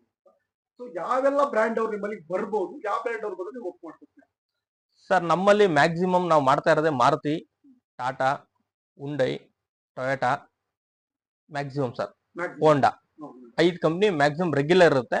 ಅದಾದ್ಮೇಲೆ ವೆಂಟೋ, ವೋಲ್ಸ್ ವ್ಯಾಗನ್ ಆತರ ಎಲ್ಲ ಬರುತ್ತೆ ಸರ್. ಮಾಡ್ಕೊಡ್ತೀವಿ, ಯಾವ ವೆಹಿಕಲ್ ಬಂದ್ರು ಮಾಡ್ಕೊಡ್ತೀವಿ. ಪಾರ್ಟ್ ಅವೈಲಬಲ್ ಇದ್ರೆ ಸರ್ ಯಾವ್ದು ಬಂದ್ರು ಮಾಡ್ತೀವಿ. BMW ಸರ್ವಿಸ್ ಮಾಡಿದೀವಿ, ಆಡಿ ಸರ್ವಿಸ್ ಮಾಡಿದೀವಿ, ಎಲ್ಲಾ ಗಾಡಿನೂ ಮಾಡ್ತಾ ಇದೀವಿ. ಪಾರ್ಟ್ ಕಸ್ಟಮರ್ ಸರ್ವಿಸ್ ಕೊಟ್ರೆ ಖಂಡಿತ ಮಾಡ್ತೀವಿ. ಯಾಕಂದ್ರೆ ತುಂಬಾ ಕಾಸ್ಟ್ಲಿ ಗಾಡಿ ಬಂದಾಗ ಒಂದ್ ಕಡೆ ಭಯ ಸ್ಟಾರ್ಟ್ ಆಗುತ್ತೆ. ಕಸ್ಟಮರ್ ಭಯ ಬರ್ಬಾರ್ದು. ಕಸ್ಟಮರ್ ನೀವು ಸರ್ವಿಸ್ ಮಾಡ್ಕೊಡಿ ಅನ್ಕೊಂಡ್ರೆ ನಾವು ಖಂಡಿತವಾಗ್ಲೂ ಸರ್ವಿಸ್ ಮಾಡ್ಕೊಡ್ತೀವಿ. ಈಗ ನಮ್ಮ ವಿಕ್ರಮ್ ನರ್ಸಿಂಗ್ ಕಾಲೇಜ್ ಅಂತ ಇದೆ ಸರ್, ಅವ್ರ ಹತ್ರ ಒಂದು BMW ಇದೆ, ಒಂದು ಬೆನ್ಸ್ ಇದೆ ಸರ್, ಒಂದು ಆಡಿನೂ ಇರ್ಬೇಕು ಅವ್ರ ಹತ್ರ. ನಮ್ಮ ಹತ್ರ ಸರ್ವಿಸ್ ಕೊಡ್ತಾರೆ, ಒಂದು ಸ್ಕೋಡಾ ಇದೆ. ಅವರೆಲ್ಲ ಏನಂದ್ರೆ ಒಂದು ವೀಕ್, ಒಂದು 2-3 ಡೇಸ್ ಫಸ್ಟ್ ಹೇಳ್ತಾರೆ, ಅವಾಗ ನಾವು ಪಾರ್ಟ್ನ ಅರೇಂಜ್ ಮಾಡಿ ವರ್ಕ್ ಮಾಡ್ಕೊಡ್ತೀವಿ. ಹೌದು ಸರ್. ಅಲ್ಲ ಬೇಕಾಗಿ ನಮ್ಮ ಮೆಕ್ಯಾನಿಕಲ್ ಬಂದ್ರಿ ಇದಾಗಲ್ಲ ಅಂತ ಯಾವ ಸ್ಥಿತಿಯಲ್ಲಿ ಇರ್ಬಾರ್ದು. ಹೌದು ಹೌದು ಸರ್. ಯಾವುದೇ ಸರ್ ಟ್ರೈ ಮಾಡ್ತೇನೆ, ಸ್ಪೇರ್ ಇದ್ರೆ ಮಾಡ್ತೀನಿ ಅನ್ನೋ ಸ್ಥಿತಿಯಲ್ಲಿ ಇದ್ರೆ ಓಕೆ ಸರ್. ಆಮೇಲೆ ಇನ್ನೊಂದೇನಂದ್ರೆ ಈ ಆಟೋಮೊಬೈಲ್ ಇಂಡಸ್ಟ್ರಿ ಒಂದಕ್ಕೆ ನಿಂತ ನೀರಲ್ಲ. ಹೌದು ಸರ್, ರನ್ನಿಂಗ್ ಇರುತ್ತೆ. ಹೌದು. ಇವತ್ತಿದ್ದು ನಾಳೆ ಇರಲ್ಲ, ನಾಳೆ ಇದ್ ಬ್ರ್ಯಾಂಡ್ ನಾಡ್ದು ಇರಲ್ಲ, ಚೇಂಜ್ ಆಗಿರುತ್ತೆ. ಮತ್ತೆ ಬೇರೆ ಬ್ರ್ಯಾಂಡ್ ಬೇರೆ ಇದು ಮಿಷನರಿಗಳೇ ಪೂರ್ತಿ ಚೇಂಜ್ ಆಗಿ ಬರ್ತವೆ. ಹೌದು ಸರ್. ಹಾಗಾಗಿ ಸೊ ನೀವು ಅಪ್ಡೇಟ್ ಆಗ್ಬೇಕಾಗ್ತದೆ. ಹೌದು. ಈಗ ಅದರಲ್ಲೂ EV ಗಾಡಿಗಳು ಬಂದಿದ್ದಾವೆ, ಎಲೆಕ್ಟ್ರಿಕಲ್ ವೆಹಿಕಲ್ ಗಳು ಬರ್ತವೆ. ಇವೆಲ್ಲಕ್ಕೂ ಕೂಡ ನೀವು ಅಪ್ಡೇಟ್ ಆಗ್ತಾ ಹೋಗ್ಬೇಕಾಗ್ತದೆ. ಹೇಗೆ ಸರ್, ಹೇಗೆ ಅಪ್ಡೇಟ್ ಆಗ್ತೀರಾ? ಹೇಗೆ ಸರ್, ಈಗ ಫಸ್ಟ್ ಸ್ಟಾರ್ಟಿಂಗ್ ಇಂದ ಹೇಳ್ತೀನಿ ಕೇಳಿ. ನಾನು ಚಿಕ್ಕದಲ್ಲಿ ವರ್ಕ್ಶಾಪ್ ಸ್ಟಾರ್ಟ್ ಮಾಡಿದ್ನಲ್ಲ, ಮಾಡ್ತಾ ಮಾಡ್ತಾ ಬರ್ತಾ ನಮ್ಗೆ ಮಹೇಂದ್ರದವರು ಸಪೋರ್ಟ್ ಮಾಡಿದ್ರು ಕಂಪ್ನಿಯಿಂದ. ಲೋಕಲ್ ಟೆಕ್ನಿಷಿಯನ್ಸ್ ನ ನಾವು ಇಂಪ್ರೂವ್ ಮಾಡಿದ್ರೆ ನಮ್ ವೆಹಿಕಲ್ ಗೆ ಸರ್ವಿಸ್ ಸಿಗುತ್ತೆ ಅಂತ ಹೇಳಿ ಇಂಪ್ರೂವ್ ಮಾಡ್ಕೊಟ್ರು. ನಮ್ ಟಾಟಾದವರು ಅಷ್ಟೇ ಟ್ರೈನಿಂಗ್ ಎಲ್ಲ ಕಳಿಸಿ ಮಿನಿ ಸ್ಮಾರ್ಟ್ ಕೊಟ್ಟು, ಮಹೇಂದ್ರ ಮಿನಿ ಸ್ಮಾರ್ಟ್ ಎಲ್ಲ ಕೊಟ್ಟು, OBD ಅಂತ ಬರುತ್ತೆ ಸರ್ ಒಂದು ಚಿಕ್ಕದು ಸ್ಕ್ಯಾನರ್, ಅದೆಲ್ಲ ಕೊಟ್ಟು ಅವಾಗೆಲ್ಲ ಸಪೋರ್ಟ್ ಮಾಡ್ಕೊಂಡು ಬಂದ್ರು. ಅವ್ರು ಮಾಡ್ಕೊಂಡು ಬಂದಿದ್ದಕ್ಕೆ ನಮ್ಗೆ ಇವತ್ತು ಸ್ವಲ್ಪ ಫ್ಯೂಚರ್ ಅಲ್ಲಿ ಅನುಕೂಲ ಇದೆ. ಹೆಂಗೆ ಅಂದ್ರೆ ಈಗ ನ್ಯೂ ವೆಹಿಕಲ್ಸ್ ಗೆ ನಾವು ಫಾರ್ವರ್ಡ್ ಆಗಿದೀವಿ. ಈಗ ನಾವು ವೆಹಿಕಲ್ ಸ್ಕ್ಯಾನಿಂಗ್ ಟೂಲ್ ಏನೇನ್ ಬೇಕೆಲ್ಲ ನಾವು ಪರ್ಚೇಸ್ ಮಾಡಿದೀವಿ, ಯೂಸ್ ಮಾಡ್ತಾ ಹೋಗ್ತಾ ಇದೀವಿ ಸರ್, ತೊಂದರೆ ಇಲ್ಲ. ಇನ್ನು ಎಲೆಕ್ಟ್ರಿಕಲ್ ವೆಹಿಕಲ್ಸ್ ಗೆ ಅಪ್ಡೇಟ್ ಆಗಿಲ್ಲ ಸರ್, ಅದು ಕೇಳಿದೀನಿ ನಮ್ಮ ಅರ್ಸ್ಕರ್ ಅವ್ರ ಹತ್ರ. ಇಲ್ಲ ಮಾತಾಡ್ತೀನಿ, ಆಯ್ತು ಕಳ್ಸ್ಕೊಣ ಅಂತ ಹೇಳಿದ್ದಾರೆ. ಆಗ್ಬೇಕಾಗ್ತದೆ, ಬದಲಾವಣೆ ಆಗ್ತಾ ಹೋಗ್ತದೆ. ಹೌದು, ಬದಲಾದಾಗ ನೀವು ಕೂಡ ಬದಲಾಗ್ಲೇಬೇಕು. ಹೌದು ಹೌದು. ಮೆಕ್ಯಾನಿಕ್ಗಳು ಮತ್ತೆ ನಮ್ಮ ಇವೆಂಟ್ ಈಗ CNG ಗೆ ಟ್ರೈನಿಂಗ್ ಕೊಟ್ಟಿದ್ದಾರೆ ಸರ್, ಮಾತಾಡಿದ್ದಾರೆ. ಲೇಔಟಾ ಕಂಪ್ನಿ ಅವರು ಕರೆದಿದ್ದಾರೆ. ಈಗ ಹೋಗಿ ಮಾತಾಡ್ಕೊಂಡು ಬಂದಿದೀವಿ. ಅವ್ರು ಸ್ವಲ್ಪ ಡಾಕ್ಯುಮೆಂಟೇಶನ್ ವೆರಿಫಿಕೇಶನ್ ಇದೆ, ಅದಕ್ಕೆ ಸುಮ್ಮನಿದೀವಿ. ಆಗ್ತದೆ. ಎಲ್ಲವೂ ಕೂಡ ಯಾವುದೇ ಗಾಡಿಗಳು ಬಂದ್ರು ಸದ್ಯಕ್ಕೇನು ಬರಲ್ಲ ಈ ವೆಹಿಕಲ್ ನಿಮ್ಮ ಹತ್ರ. ಈಗೆಲ್ಲ ಶೋರೂಮ್ ಜಸ್ಟ್ ಬಂದಿರ್ತಕ್ಕಂಥದ್ದೆಲ್ಲ ಶೋರೂಮ್ ಅಲ್ಲಿ ಇರ್ತಾರೆ. ಹೌದೌದು ಸರ್, ಬರೋ ಹೊತ್ತಿಗೆ ನೀವು ಅಪ್ಡೇಟ್ ಆದ್ರೆ ಸಾಕು ಸಾಕು ಅಷ್ಟೇ ಸರ್. ನಂತರ ಇನ್ನೊಂದೇನಂದ್ರೆ ಆಕ್ಸಿಡೆಂಟ್ ವೆಹಿಕಲ್ಸ್. ಈ ಆಕ್ಸಿಡೆಂಟ್ ವೆಹಿಕಲ್ಸ್ ಏನಾಗ್ತದೆ ಅಂತಂದ್ರೆ ಎಲ್ಲೋ ಆಕ್ಸಿಡೆಂಟ್ ಆಗಿರುತ್ತೆ, ತಕ್ಷಣ ಕಾಲ್ ಮಾಡ್ತಾರೆ. ನೀವು ವ್ಯಾಲ್ಯೂ ಮಾಡ್ಬೇಕಾಗ್ತದೆ, ಹೋಗಿ ಇಷ್ಟು ಆಗಿದೆ ನಷ್ಟ, ಇಷ್ಟು ಕೊಡ್ಬೇಕಾಗ್ತದೆ ಅಂತ. ಈ ಒಬ್ಬ ವ್ಯಕ್ತಿ ನಿಮ್ ಕಸ್ಟಮರ್ ಆಗಿದ್ರೆ ಅಡ್ಡಿ ಇಲ್ಲ, ನಿಮ್ ಧೈರ್ಯವಾಗಿ ಒಂದು ಏನಿದೆ ಕೊಟ್ಬಿಟ್ಟು ನೋಡಪ್ಪ ಇಷ್ಟು ಆಗ್ತದೆ ಇನ್ವಾಯ್ಸ್, ಇಷ್ಟು ಅಮೌಂಟ್ ಕಾಯಿಸ್ಕೊಂಡ್ರೆ ಮಾಡ್ಕೊಡ್ತೀನಿ ಅವ್ರ ಪೇರಿ ಅನ್ನೋದು ಕೊಟ್ಟು ಬರ್ಬೋದು. ಬಟ್ ಇಬ್ರು ಕಸ್ಟಮರ್ ಇದ್ದಾಗ ನಿಮ್ಗೆ ಒಂದ್ ರೀತಿ ಗೊಂದಲ ಆಗ್ತದೆ. ನಿಂತ್ಕೊಂಡು ಏನೋ ಸ್ವಲ್ಪ ಹೆಚ್ಚು ಕಮ್ಮಿ ಆದ್ರೂ ಕೂಡ ಅವನು ಬೇಸರ ಮಾಡ್ಕೊತಾರೆ, ಅಥವಾ ಕಡಿಮೆ ಆದ್ರೆ ಇವನು ಬೇಸರ ಮಾಡ್ಕೊತಾರೆ. ಹೇಗಿರುತ್ತೆ ಸರ್ ಅಂತ ಸಂದರ್ಭದಲ್ಲಿ? ಸರ್, ಆ ಪರಿಸ್ಥಿತಿಯಲ್ಲಿ ವೆಹಿಕಲ್ ವ್ಯಾಲ್ಯೂ ಚೆಕ್ ಮಾಡ್ತೀನಿ ಸರ್ ನಾನು. ಫಸ್ಟ್ ಈ ಯಾವ ವೆಹಿಕಲ್ ಗುದ್ದಿದೆ, ಯಾವ ವೆಹಿಕಲ್ ಆ ಗಾಡಿ ಎಷ್ಟು ವ್ಯಾಲ್ಯೂ ಇದೆ ಅಂತ ಚೆಕ್ ಮಾಡ್ಕೋತೀನಿ. ಕಸ್ಟಮರ್ ಯಾರು ಸ್ವಲ್ಪ ಫೈನಾನ್ಷಿಯಲಿ ಚೆನ್ನಾಗಿದ್ದಾರೆ, ಯಾರು ವೀಕ್ ಇದಾರೆ ನೋಡ್ತೀವಿ. ನೋಡಿ ಅದ್ರ ಮೇಲೆ ಇಬ್ರಿಗೂ ತೊಂದರೆ ಆಗೋ ತರ ಬ್ಯಾಲೆನ್ಸ್ ಮಾಡ್ಕೊಡ್ತೀನಿ ಸರ್. ಕೆಲವು ಈಗ ಹಳೆ ವೆಹಿಕಲ್ ಹೊಸ ಗಾಡಿ ಗುದ್ಬಿಡುತ್ತೆ, ಅವಾಗ ಏನ್ ಮಾಡ್ತೀವಿ ಸರ್, ಹಳೆ ವೆಹಿಕಲ್ ನ ನಮ್ಮಲ್ಲಿ ರೆಡಿ ಮಾಡ್ತೀವಿ. ಹೊಸ ವೆಹಿಕಲ್ ಗೆ ಇನ್ಸೂರೆನ್ಸ್ ಕ್ಲೈಮ್ ಮಾಡಿಸಿ ಡಿಫರೆನ್ಸ್ ಅಮೌಂಟ್ ನ ಇವ್ರ ಕೈಲಿ ಕಟ್ಟಿಸ್ಕೊಡ್ತೀವಿ ಸರ್. ಆಗ ಯಾರಿಗೂ ತೊಂದರೆ ಆಗಲ್ಲ. ಹೌದು ಹೌದು ಸರ್. ಆಮೇಲೆ ಇನ್ನೊಂದೇನಂತಂದ್ರೆ, ಈಗ ನನ್ನ ಗಾಡಿ ಇನ್ಸೂರೆನ್ಸ್ ಇದೆ, ಆಕ್ಸಿಡೆಂಟ್ ಆಗುತ್ತೆ, ನಾನು ನಿಮ್ಮಲ್ಲಿ ಬಿಡ್ತೇನೆ, ಏನೋ ಪ್ರಾಬ್ಲಮ್ ಏನೋ ಆಗಿದೆ, ನಾನು ಬಿಡ್ತೇನೆ. ಸೊ ಇನ್ಸೂರೆನ್ಸ್ ಕ್ಲೈಮ್ ಮಾಡ್ಕೊಳ್ಳೋದು ಹೇಗೆ? ನೀವೇ ಮಾಡ್ತೀರಾ ಅಥವಾ ನಾನು ಓನರ್ ಮಾಡ್ಕೋಬೇಕಾ? ಇಲ್ಲ ಇಲ್ಲ ಸರ್, ಗಾಡಿ ತಂದ್ ಬಿಟ್ರೆ ಅವರು ನಾವು ಕೊಟೇಶನ್ ರೈಸ್ ಮಾಡಿ ಕೊಡ್ತೀವಿ. ನಮ್ಮಲ್ಲಿ ಏನಂದ್ರೆ ಸರ್ ಕ್ಯಾಶ್ಲೆಸ್ ಇನ್ನು ಮಾಡ್ಸಿಲ್ಲ. ಅದು ಕ್ಯಾಶ್ಲೆಸ್ ಮಾಡ್ತೀನಿ ಅಂದ್ರೆ ಕೆಲವೊಂದು ಪೇಂಟ್ರು ಬೂತ್ ಆತರ ಎಲ್ಲ ಸುಮಾರು ಇನ್ವೆಸ್ಟ್ ಮಾಡ್ಬೇಕು. ಕಸ್ಟಮರ್ ಕೇಳ್ತೀವಿ, ನೀವು ಪೇ ಮಾಡಿ ಆಮೇಲೆ ನಿಮ್ ಅಕೌಂಟ್ ಬರುತ್ತೆ ತಗೋತೀರಾ ಅಂತೀವಿ. ಅವ್ರು ಓಕೆ ಇದಾರೆ ಅಂದ್ರೆ ನಾವು ಮಾಡ್ತೀವಿ ಸರ್. ಅವರು ನಮ್ಗೆ ಅಮೌಂಟ್ ಕೊಡ್ತಾರೆ, ನಾವು ಕ್ಲೈಮ್ಗೆಲ್ಲ ಕೊಟೇಶನ್ ಎಲ್ಲ ಕೊಟ್ಟು ಸರ್ವೇರ್ ಇರ್ತಾರೆ ನಮ್ಮವರೇ, ಅದೇ ಈ ಕಂಪ್ನಿಯಿಂದ ಸರ್ವೇರ್ ಬಂದು ಸರ್ವೆ ಮಾಡ್ತಾರೆ. ಎಲ್ಲ ಆಗಿ ರಿಪೇರಿ ಆದ್ಮೇಲೆ ಫೋಟೋ ಮಾಡಿ ಅವ್ರ ಅಕೌಂಟ್ಗೆ ಪೇಮೆಂಟ್ ಹಾಕ್ಸ್ಕೊಡ್ತೀವಿ. ಸರ್ ನಂತರ ಇನ್ನೊಂದೇನಂತಂದ್ರೆ ಈಗ ನಾವೇಗೆ ಅಂದ್ರೆ ಒಂದ್ ಕಡೆ ನಾವು ಕಾತಾಡಿ ಬಿಡ್ತಾ ಇದೀವಿ ಅಂತಂದ್ರೆ ಎಲ್ಲ ಅಲ್ಲೇ ಇರ್ಬೇಕು ನಿಮ್ಗೆ. ಪೈಂಟಿಂಗ್ ಒಂದ್ ಕಡೆ, ಮತ್ತಿನ್ನೊಂದು ಮೆಕ್ಯಾನಿಕ್ ಒಂದ್ ಕಡೆ, ಮತ್ತೊಂದು ಎಸಿ ವರ್ಕ್ ಇನ್ನೊಂದ್ ಕಡೆ, ಎಲೆಕ್ಟ್ರಿಕಲ್ ಒಂದ್ ಕಡೆ, ಈ ತರ ಎಲ್ಲ ಇದ್ರೆ ಇನ್ನೊಂದು ಒಂದ್ ಮಾಡಿಸ್ಬೇಕು, ಮತ್ತೆ ಇನ್ನೊಂದ ಕೆಲವೊಂದ ಹೋಗ್ಬೇಕು. ಇದು ಗೊಂದಲದ ವಿಚಾರ. ಸೊ ಇಂಥ ಸಂದರ್ಭದಲ್ಲಿ ನಿಮ್ಮಂತ ದೊಡ್ಡ ದೊಡ್ಡ ಗೆರೆಗಳಿಗೆ ಬಂದಾಗ ಹೇಳಿ ಸರ್, ಹೇಗೆ ಏನೆಲ್ಲ ವರ್ಕ್ ಸಿಗುತ್ತೆ ನಿಮ್ಗೆ, ಏನೆಲ್ಲ ವರ್ಕ್ ಮಾಡ್ತೀರಾ, ಕಸ್ಟಮರ್ ಏನೆಲ್ಲ ವರ್ಕ್ ಇಟ್ಕೊಂಡು ನಿಮ್ಮಲ್ಲಿ ಬರ್ಬೋದು? ಸರ್ ನಮ್ಮ ಹತ್ರ ಎಲ್ಲ ಈಚ್ ಅಂಡ್ ಎವ್ರಿಥಿಂಗ್ ಎಲ್ಲ ವರ್ಕ್ ಮಾಡ್ತೀವಿ. ನಮ್ಮಲ್ಲಿ ಈಗ ಟಿಂಕರಿಂಗ್ ಇದೆ, ಮೆಕ್ಯಾನಿಕಲ್ ಇದೆ, ಎಲೆಕ್ಟ್ರಿಷಿಯನ್ ವರ್ಕ್, ಎಸಿ ವರ್ಕ್ ಎಲ್ಲ ಇದೆ. ಕುಶನ್ ಒಂದಿಲ್ಲ ಸರ್, ಕುಶನ್ ಸಿಸ್ಟಮ್ ವರ್ಕ್ ಅದಿಲ್ಲ. ಅದು ನಮ್ಮ ಟೀಮ್ ಇದೆ. ನಾವು ನಮ್ಮ ಅಂಗಡಿಗಳು ಬಿಟ್ಟು ನಾವು ಬೇರೆ ಕಡೆ ಮಾಡ್ಸಲ್ಲ. ಇಲ್ಲೊಂದು MA ಮಾಡಿ ಅಂತಿದೆ, ನಾವು ಸತೀಶ್ ಅಂತ ಹೇಳಿ, ಅವ್ರ ಹತ್ರ ಬಿಟ್ಟು ಬೇರೆ ಕಡೆ ಮಾಡ್ಸಲ್ಲ. ಅವ್ರಿಗೆ ಹೇಳಿದ್ರೆ ಅವ್ರು ಬಂದು ಇಷ್ಟ ದಿನ ಟೈಮ್ ಬೇಕಂತಾರೆ, ಇವ್ರ ಕಸ್ಟಮರ್ ಕರ್ಕೊಂಡೋಗಿ ಅಲ್ಲಿ ಎಲ್ಲ ನಮ್ ಕೆಲಸ ಮುಗಿದ್ಮೇಲೆ ಅವ್ರಿಗೆಲ್ಲ ಮಾತಾಡಿಸಿ ಅಲ್ಲಿಂದ ನಾವು ಬಂದ್ಬಿಡ್ತೀವಿ. ಅವ್ರು ರೆಡಿ ಮಾಡಿ ಅವ್ರು ಡೆಲಿವರಿ ಕೊಡ್ತಾರೆ. ಇಲ್ಲ ನಂಗೆ ಟೈಮ್ ಇಲ್ಲ ಮದುವರೆ, ನೀವೇ ತಂದು ಕೊಡಿ ಮನೆಗೆ ಅಂತ ನಾವು ಮಾಡ್ತೀವಿ. ಹೌದು. ಈಗ RBI ಕಸ್ಟಮರ್ ಸುಮಾರು ಜನ ಇದ್ದಾರೆ ಸರ್. ಈಗ ಅವರೆಲ್ಲ ಬರೋದೇ ಇಲ್ಲ ಆಚೆ RBI ಒಳಗಡೆ ಇಲ್ಲ, ನಾವೇ ಹೋಗಿ ಪಿಕಪ್ ಮಾಡಿ ಡ್ರಾಪ್ ಮಾಡ್ಬೇಕು ಗಾಡಿಗಳನ್ನ. ಆತರ ತುಂಬಾ ಇಂಪಾರ್ಟೆಂಟ್. ಈಗ ಬರ್ತಾ ಜಾಸ್ತಿ ಆಗ್ತದೆ. ನೀವೇ ಬರ್ಬೇಕು, ನೀವೇ ತಗೊಂಡು ರಿಪೇರಿ ಮಾಡ್ಸ್ಬೇಕು, ನೀವೇ ತಂದು ಬರ್ಬೇಕು ಅನ್ನೋದು ಕೂಡ ಬರ್ತಾರೆ. ಹೌದು, ಬಂದ್ಬಿಟ್ಟಿದ್ದಾರೆ ಸರ್ ಆಲ್ರೆಡಿ. ನೋಡಿ ಖಂಡಿತ.